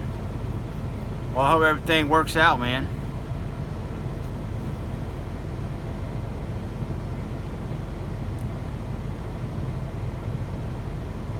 An unofficial, official PR guy like Ron.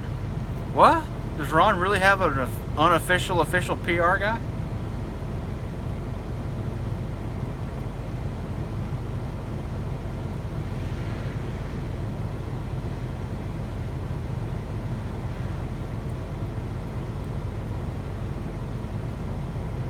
I'm going to become famous. Oh, Brandon. Okay, yeah. Cool. Yeah, I didn't know that. Like I was saying, I haven't been able to keep up with his stuff either because what I've been doing and what he's doing. I did see the videos he posted earlier of the snow and stuff.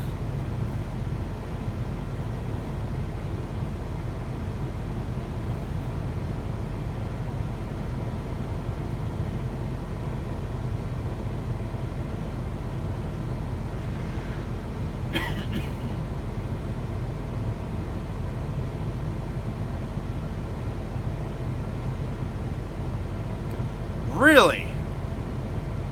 I did not know that. What's the Facebook page? And Twitter, I can't mess with Twitter. And a website? Holy hell. That's insane. What's his Facebook, Holly?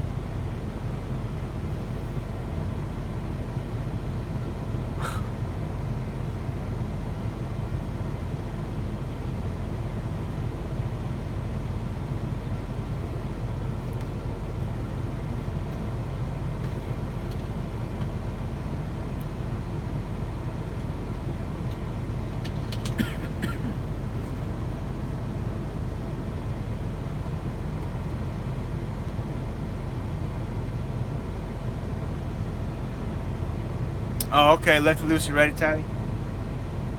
I'll have to look that up. That's interesting. That Brandon's doing all that. That's pretty cool. That's pretty cool.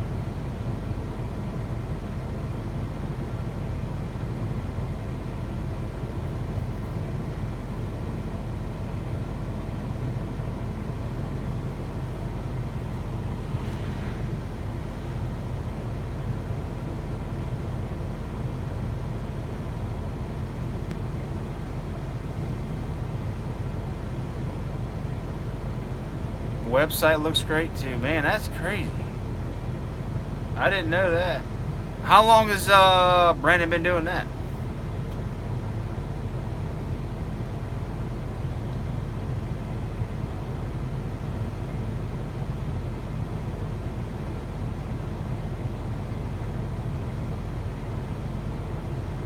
Couple of months.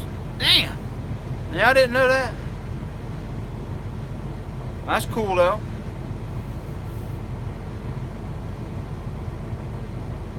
That Twitter thing though, I don't mess with that Twitter. I have one, but I don't mess with it. I don't even know how to really use it, to be honest with you. Plus, I don't. It's kind of pointless if you ask me.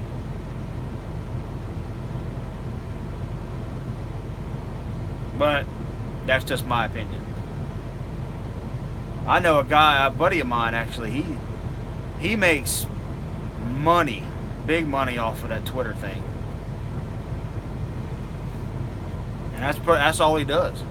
He stays at home and does the Twitter thing, and he has I don't know how many accounts he has now, but I know before he was messing with like 10 different accounts and had them set up.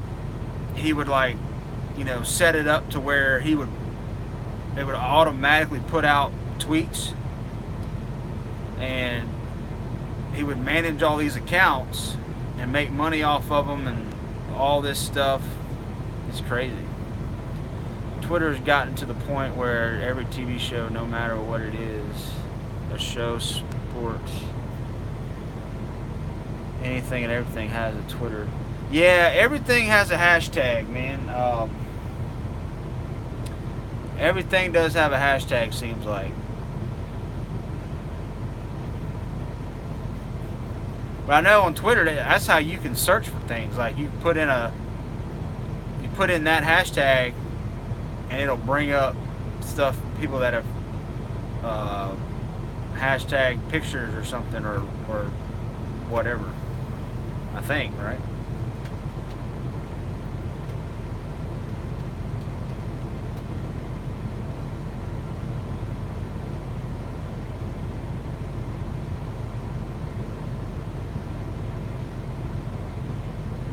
Hauler driver Damon from 95 is on Twitter. Oh, okay. See, I didn't know that. Have y'all found any other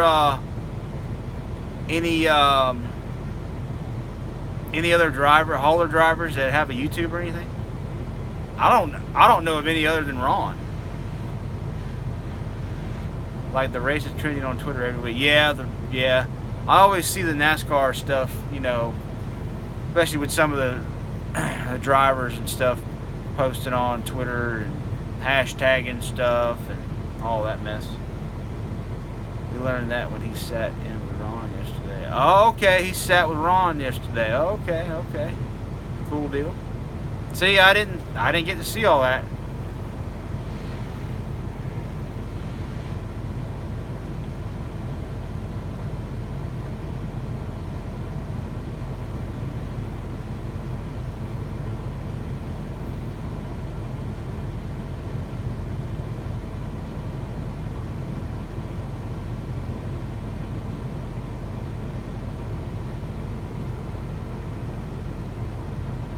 It's still snowing, people.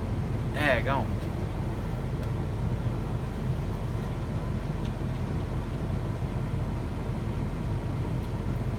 If anybody's out there on the road tonight, they're crazy.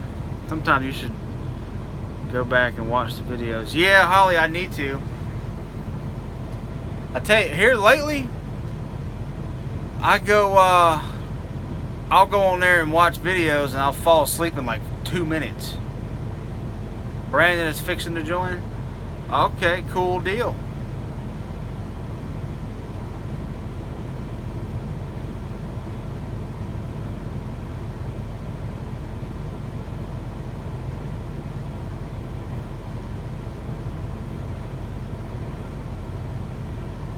Hello, Brandon. What's going on, man? I hear you're the unofficial official PR guy for Ron. You got a Twitter and a Facebook and a website going on. That's pretty cool. I know Ron said he don't mess with none of that social media stuff. A couple of Xfinity hauler drivers does Facebook live parking at late in the track. Oh, okay.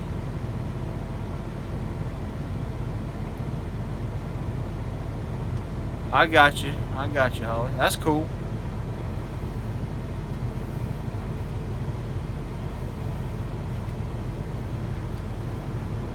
And see, I've been looking up stuff or trying to find, hauler drivers for a couple years on YouTube, and I've never found an official channel until I found Ron. I'd always see like little video clips of like professionally done videos that were like 2 or 3 minutes long, but never like stuff like Ron does.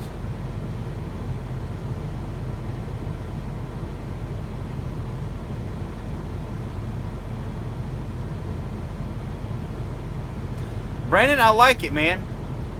It's fun. It's interesting. I get to see a side of the sport that a lot of people don't, and I enjoy it. It's fun.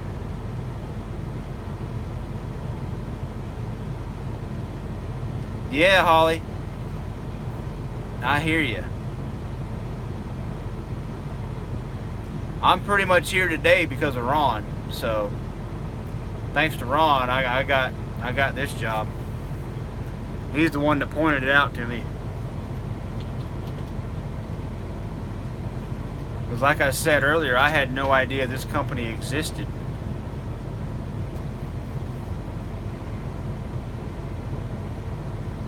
And Ron wasn't lying when he said them champion guys work their asses off.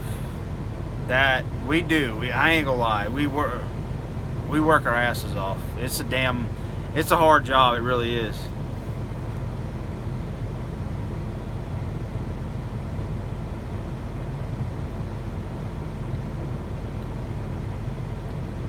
Brandon, you're gonna try to be in the garage in a couple years?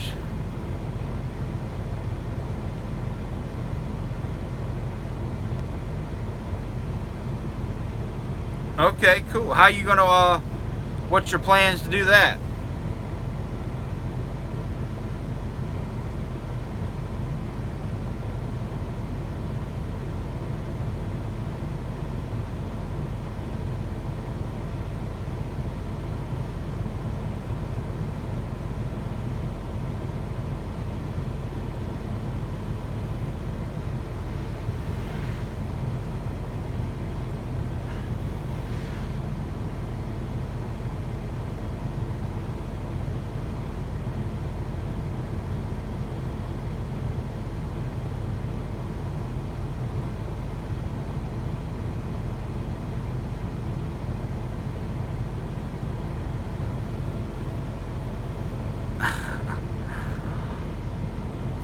Holly, it ain't no big deal.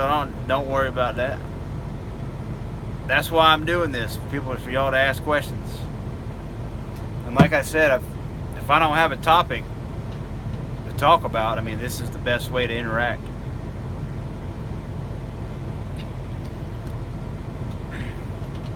Yep. And hopefully I answered them pretty good. Doing some PR work for some teams is the plan. Planning on working with some teams in May and October. That's cool, Brandon. Man, that's a good thing to get into, man, is that PR stuff for these teams. There's if you can get in with them, that'll be good.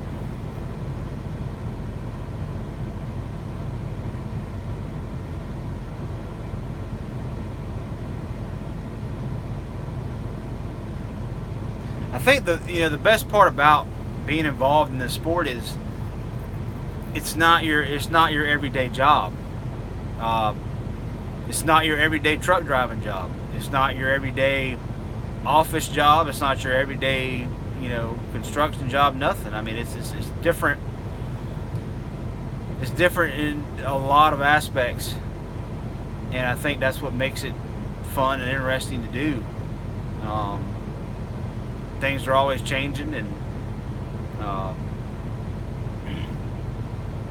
it's just fun.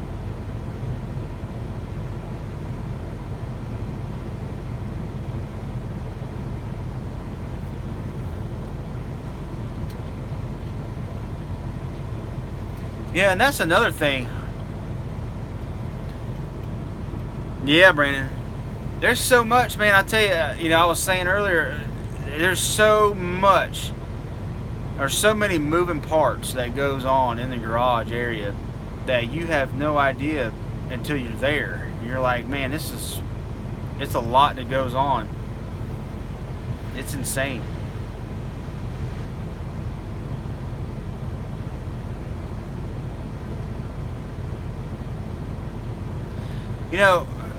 I know Ron has like what, 1,400, 1,500 subscribers, but there's never that many people in his live streams. Like 30 to 40, I think, normal average. Going through tech, yeah, oh yeah, I'm sure.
See, that's crazy. That how fast it grows. It's crazy.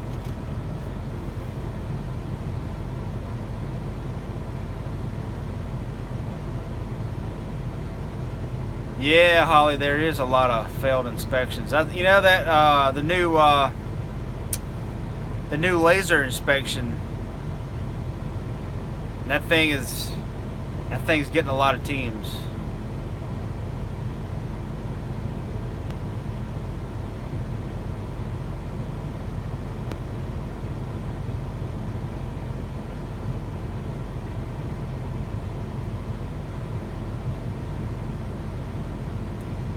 That's good, Brandon. That's awesome that you're doing that for Ron, because Ron, he ain't messing with that social media stuff, so that's good for Brandon to be doing that.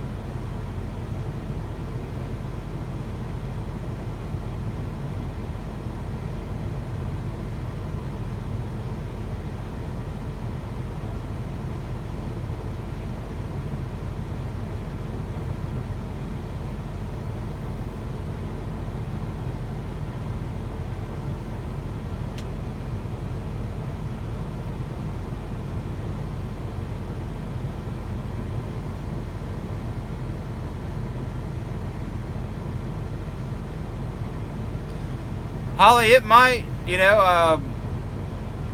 that'd be fine if it does. If it don't, it don't. If that'd be cool if it does.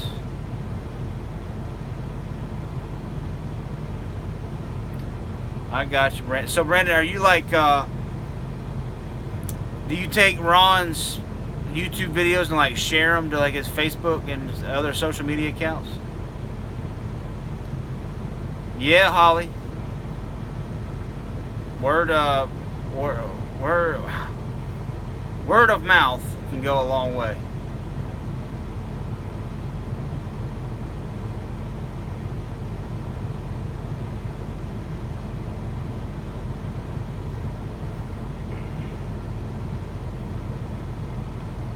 Jake, was that a yes to what I was saying about Brandon sharing the stuff or sharing his videos?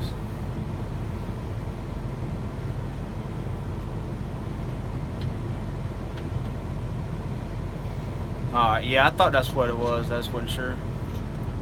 Yep, I shared the videos and Ron sent me text with either pictures or updates or when they are leaving the shop. Really? Damn, that's pretty cool. Cool deal, Brandon.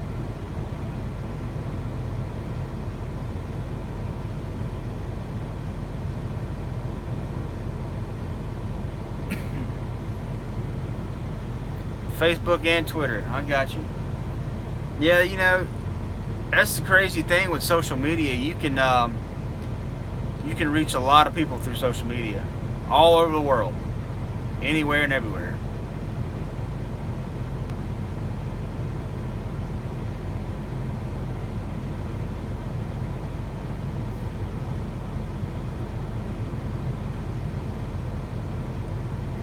I got you.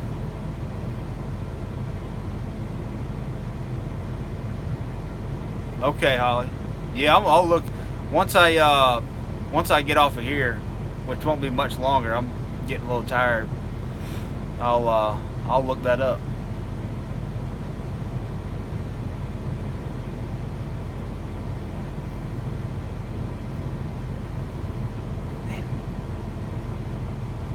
I got something in my eye.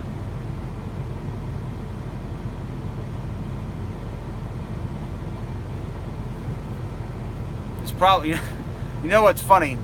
We have eyebrows and eyelashes to prevent things from getting in your eyes, but 99% of the time my eyelashes are in my eye.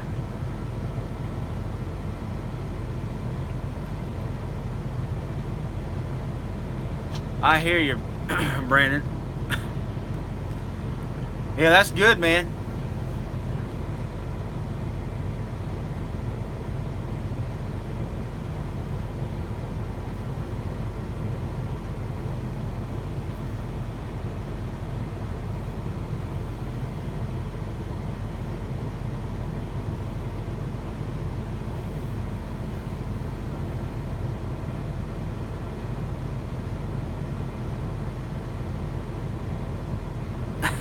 Really?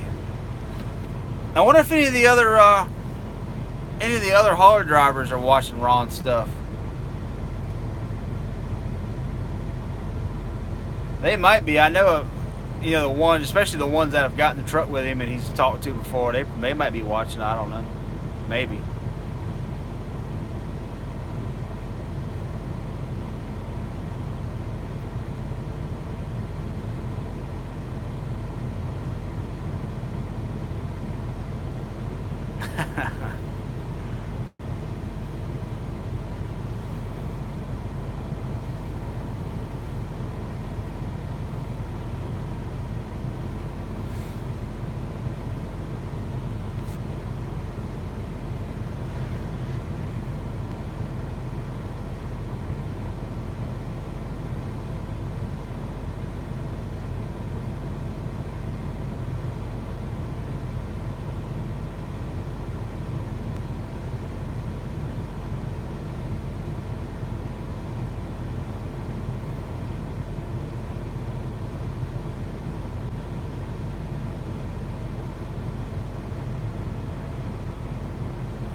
Yeah, Maybe they should, Alex.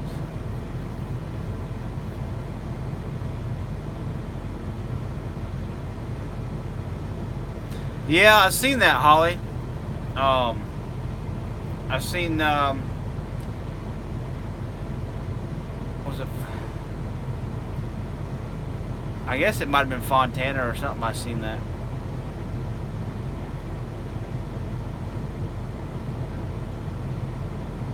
Oh man, Brandon, that sucks.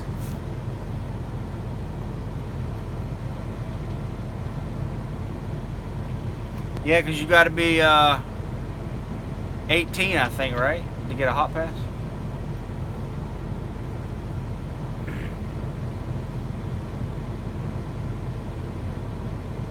$16. I got you.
There you go, Brandon.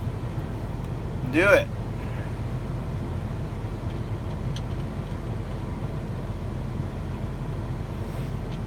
Yeah. Yeah, I might live stream during the race. If I do, though, I'll probably be in my truck live streaming. I won't do it. I mean, you know, if I'm on pit road or anything, I probably won't do it because you wouldn't be able to hear anything anyway, but the cars. So yeah, Brendan, you know, I have during the race, you know, I'll come and sit in the truck or whatever, and I might do some live streams during the race sometimes. Just all depends.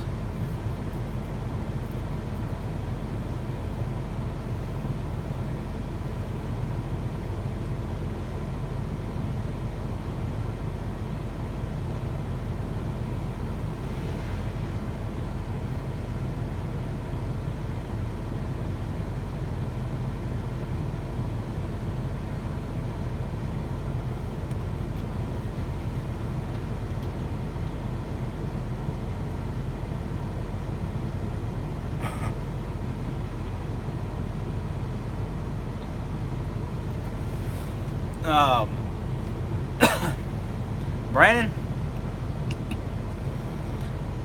I tell you what, I work so much after the race, I don't want anything to do during the race. I'll tell you that. The only time I will work during the race is if I'm on tire duty and I'm throwing tires in the trailer. But other than that, I don't want to be working during the race. Got too much to do after the race.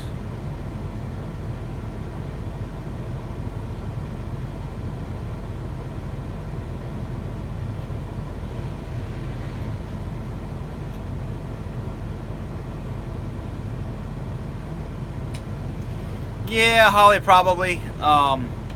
You know, if I'm at a track where I'm parked inside, yeah, you know, I'll probably go live or something and see what everybody's up to.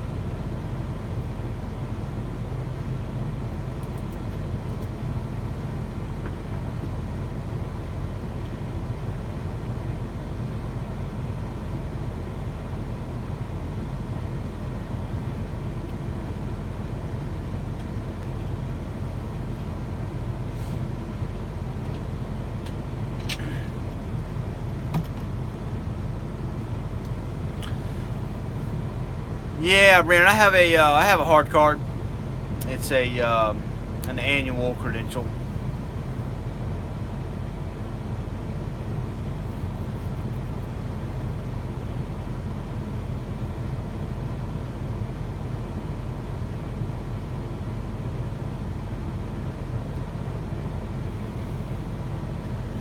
Holly, it's probably added another inch or so. It's hard to tell right now, but I mean, it's definitely gotten deeper since I've been in the truck. I'd say probably another inch or so.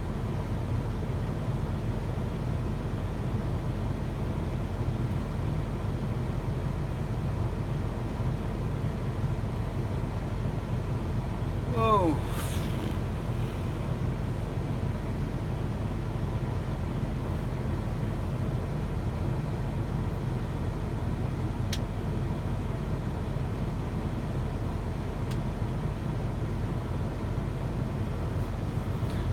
I will have some stories to tell down the road. Yeah, Brandon. You see some stuff.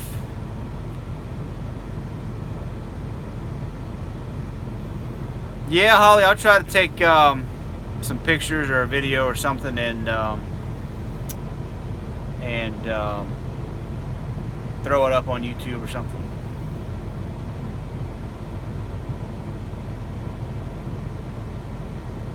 If I do a video or something, it won't be long. It may be a short one. What I can do is take some pictures and kind of throw them all together for one video. Stuff like that.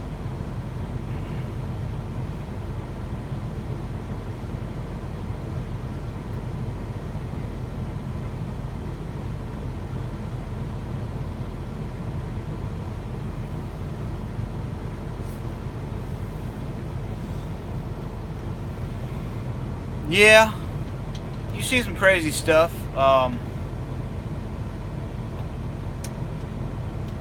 haven't really seen anything too crazy.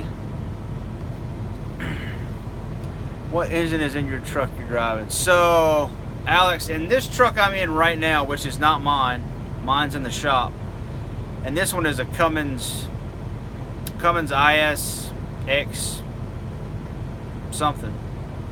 And in my truck is a Caterpillar C15. I believe it's a C15.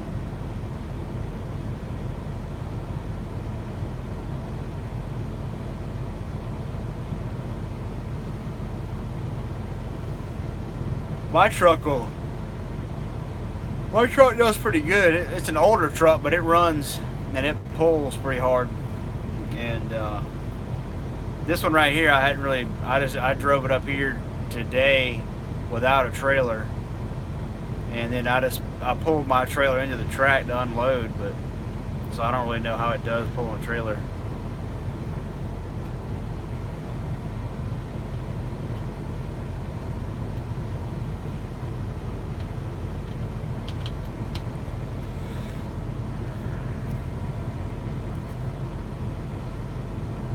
Brandon, I am actually one of the oddballs. So we have two trailers that are just plain white, and I have one of the plain white ones. So I don't have a wrap on mine. I wish they would put one on there because it looks weird, but I'm just a plain white one. When you do get to a scale loaded, make sure to let us know.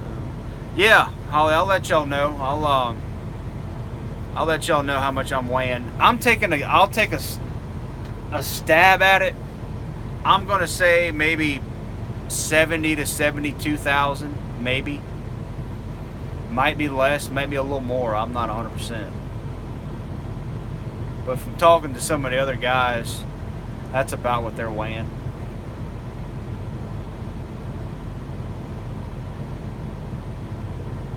I know the haulers, the race haulers, they're close to 80. They're in 79 something.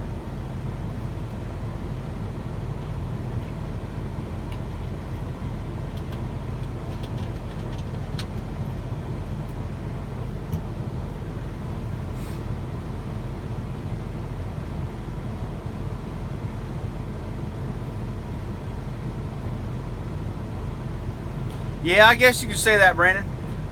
It really is, man. It's just a plain white trailer. The only thing I have on it is a trailer number, and that's just the trailer number that the company can identify it as. But other than that, it's just plain white.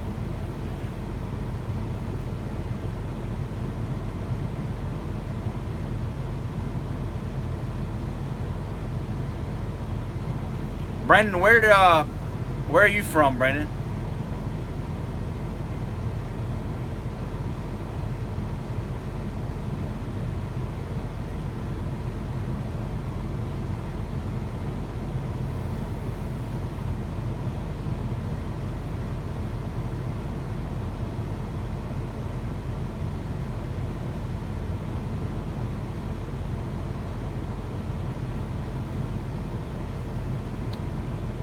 Paola, is it Paola, Kansas?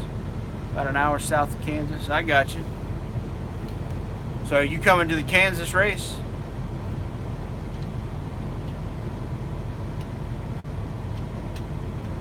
Yep. Sounds good, man. Both of them, I hear you. I have no idea where we're parking at for that race. I'm pretty sure we'll park outside the track somewhere.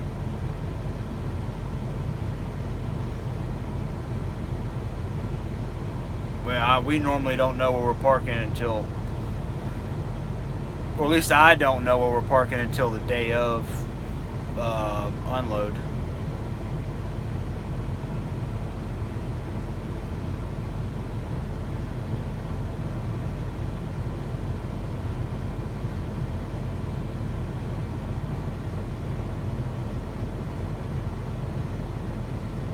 Oh yeah?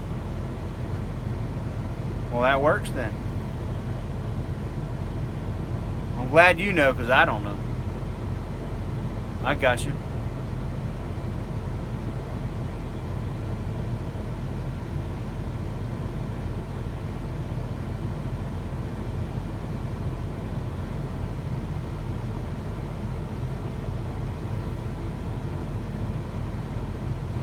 Oh.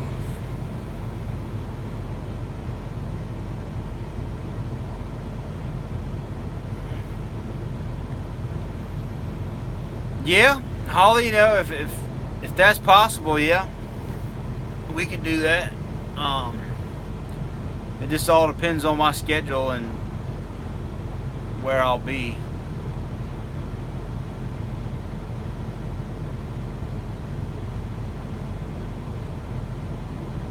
Because, you know, like I said earlier, you know, a lot of the people come in Thursday and Friday, and I'm off Thursday and Friday. And then, you know, Saturday and Sunday, I'm usually I go straight into the track. Sometimes we come to our trucks. It just depends. Yeah, Brandon, if you are working in the garage, man, yeah.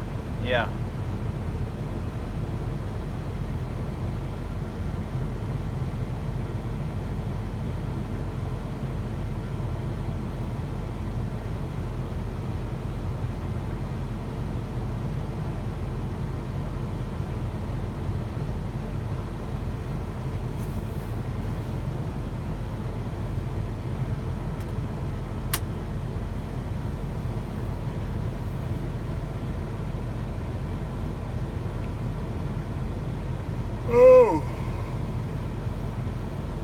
Well, we'll give it a few more minutes and then I'm going to get on off of here and go to sleep.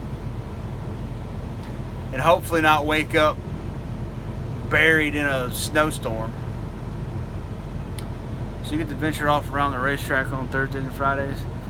Brandon, I tell you what, man, you know, on Thursdays and Fridays, we normally, if we're staying in a hotel, we don't even come close to a racetrack, to be honest with you. But yeah, I mean, I could venture off to the racetrack and go look around or whatever, but normally we don't even step close to it. I'm not sure if you saw my question, but can you say again what you haul in your trailer? So, Holly, I haul pit boxes and PRCs, which is pit road crash carts. That's what I haul. I have four pit boxes and four crash carts.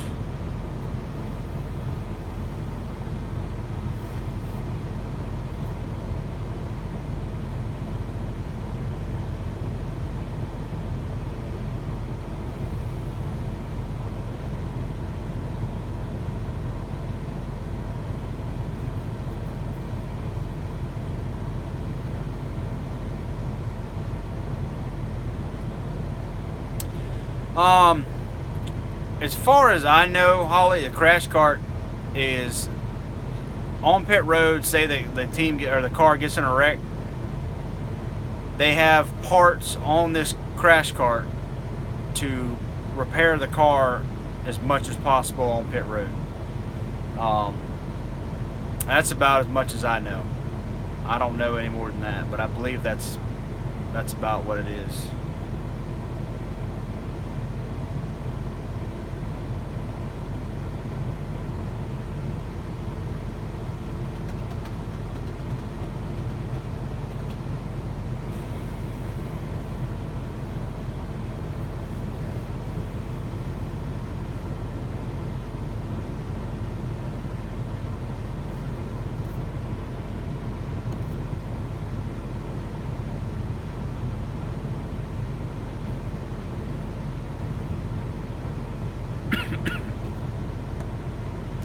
I got you, Brendan. To be honest with you, man, I'm not into cars. I'm not into classic cars. I'm not into any kind of cars, really. But I appreciate the invite, though. But that's just, I don't know what it is, man.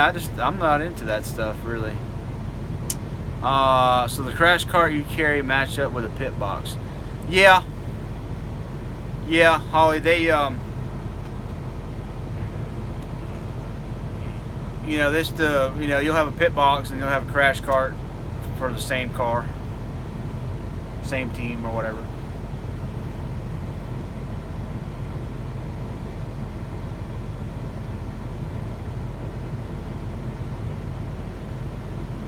Yeah, I do like trucks, big trucks. I've always enjoyed heavy machinery. So, and big trucks is part of that. So, yeah, I've always enjoyed that. It's always, like if I see a nice looking truck, I look at it.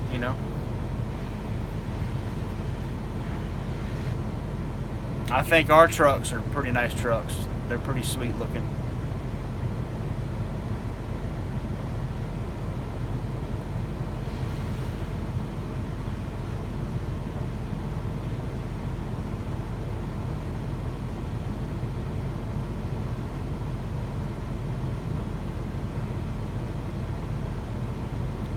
Brandon, it's probably about 5 inches.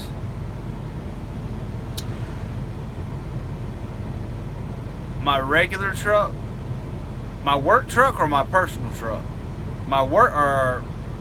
The work trucks are blue. My personal truck is silver. Yeah, this blue. It's not a true blue. It's kind of I don't know what kind of blue, but it's a pretty blue. Brandon, I sure hope they race tomorrow, man. The faster they race, the faster they get it over with, the faster I can get my job done and get home. So yeah, I'm hoping they race tomorrow. I know NASCAR is going to try to do everything they can to get it on. Yeah, for the most part, Holly, I'd say 99% of them are blue. We have a couple black ones that they've had for years. But for the most part, yeah, they're all blue.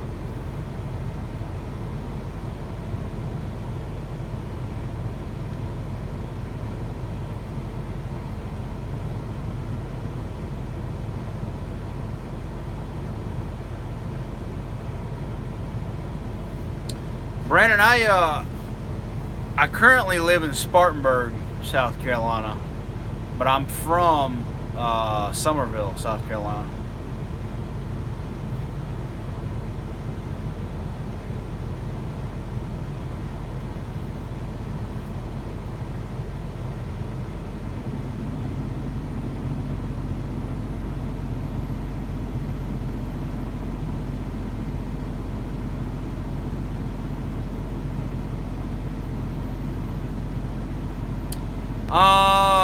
So about an hour and a half.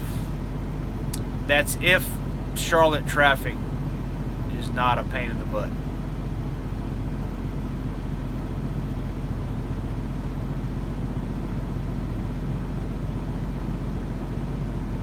No, it's not too bad. I tell you, man, we got some guys that work here at Champion. They're from all over the place. We got some guys from Maine, Ohio,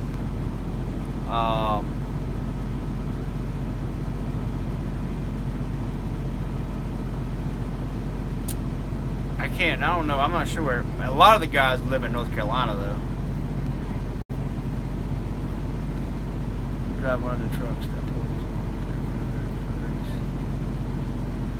pulls. Yeah, Alex, so we have different locations that we'll park after the race. For Martinsville, yeah, we'll probably park on pit road to load. But a lot of the times we'll load in the Xfinity garage.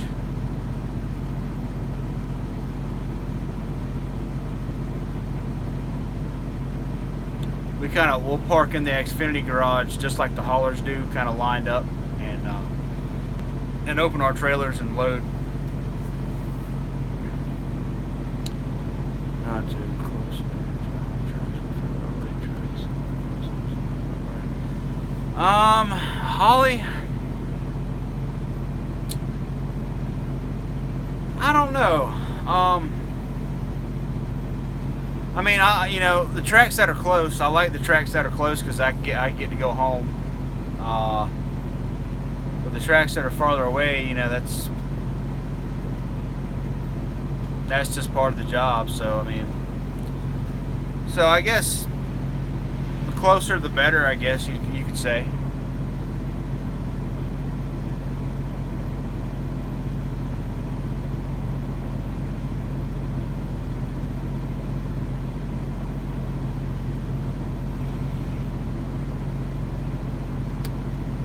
Brandon, I don't really know, man. As far as going to it, I haven't been to all of them.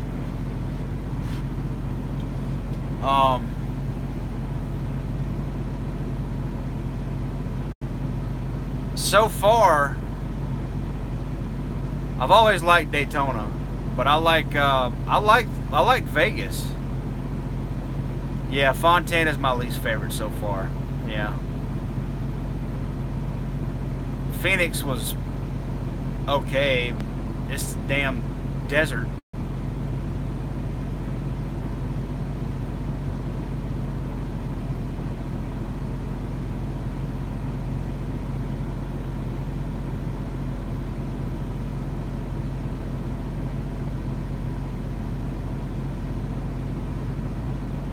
In the middle of nowhere is correct.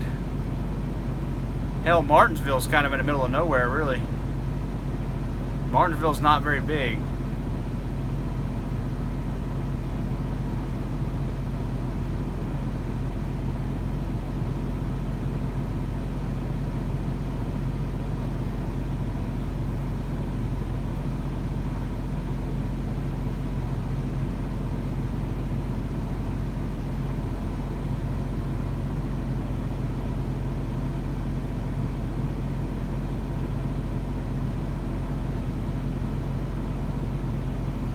Yeah. Brandon, we're parked about a mile away from the track. There is no room in Martinsville. Let me tell you, man. It's some tight spaces in there. I'm guessing y'all saw Ron pull in, like actually pull onto the track yesterday or the day before. It's tight getting in and out of here with a truck. There's not much room for air. Let's put it that way.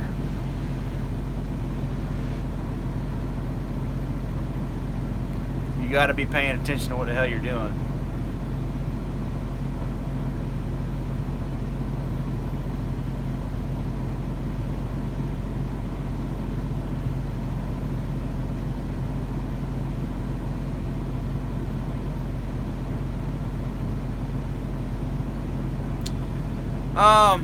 Brandon, I've growing up, I was a Dale Earnhardt fan.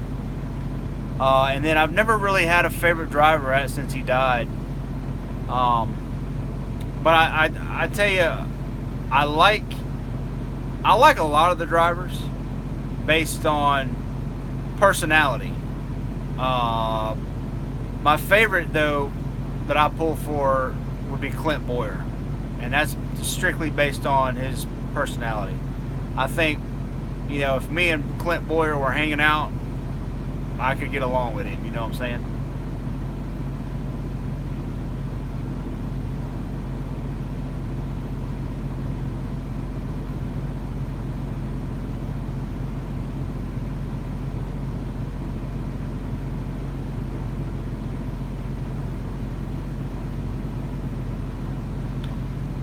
Which drivers have I met in person?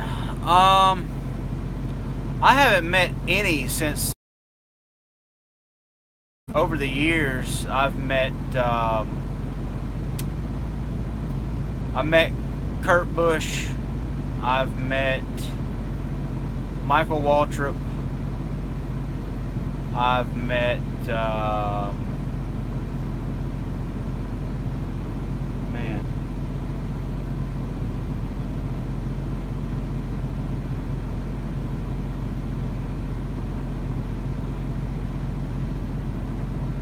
I know there's more. For some reason, I can't think of it.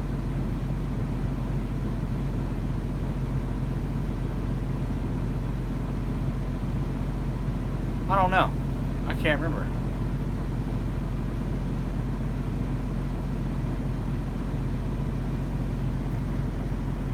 Oh, I did run into Ryan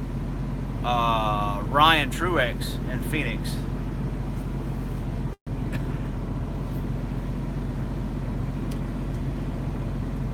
Alright, y'all, I'll give y'all a couple more minutes, like I've been saying, and then I'm going to get on off here.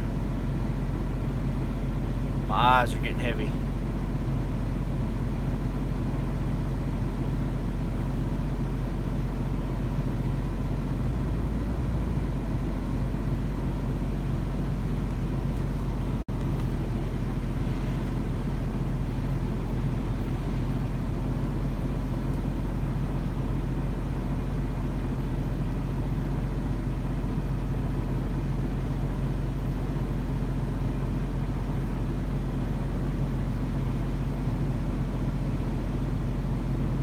Michael McDowell.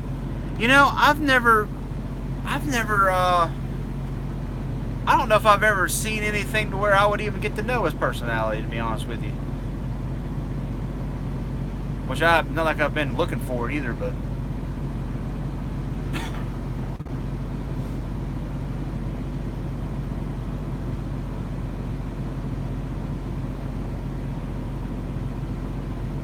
I'm trying not to try to. I've never really been a bandwagon fan of anybody. I like people in general based on their personality, So, I mean, the same thing goes with famous people or drivers or whoever.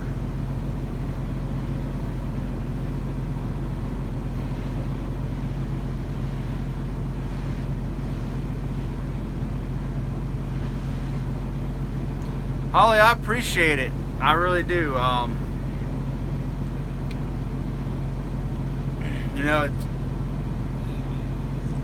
If it wasn't for the fans, people that enjoy NASCAR, people that enjoy, watching this stuff, I wouldn't be able to do it. So I appreciate y'all.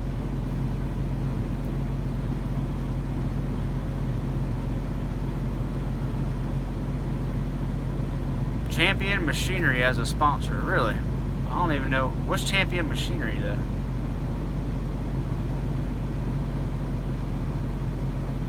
Well, see, Brandon? See? That's the perfect example of what I'm talking about. Something like that, you can judge him on his personality and, the kind of person he is. Jake, it might be. I have no idea.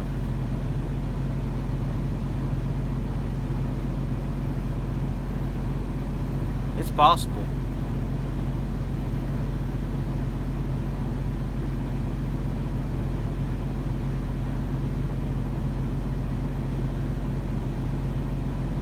Maybe.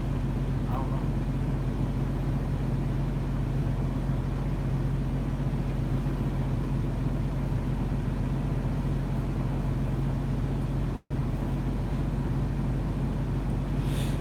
Alright, y'all. I'm going to get on off here. I'm going to go to sleep and see what tomorrow brings.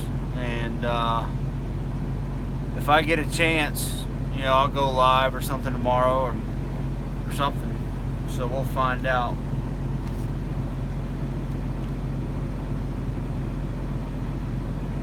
Yeah, Brandon, I see, you know, Brad does that thing. He goes out to the campgrounds. I think that's pretty cool.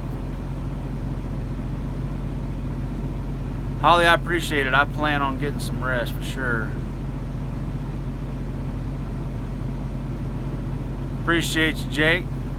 Will do, man. Brandon, I appreciate it. Thank y'all for joining in. But I'm going to get on off, head to bed. I suggest y'all do the same so y'all can watch some racing tomorrow. Till next time it is. Tomorrow, probably. Maybe. I don't know. We'll see how I'm feeling. Alright, y'all. We'll see y'all later.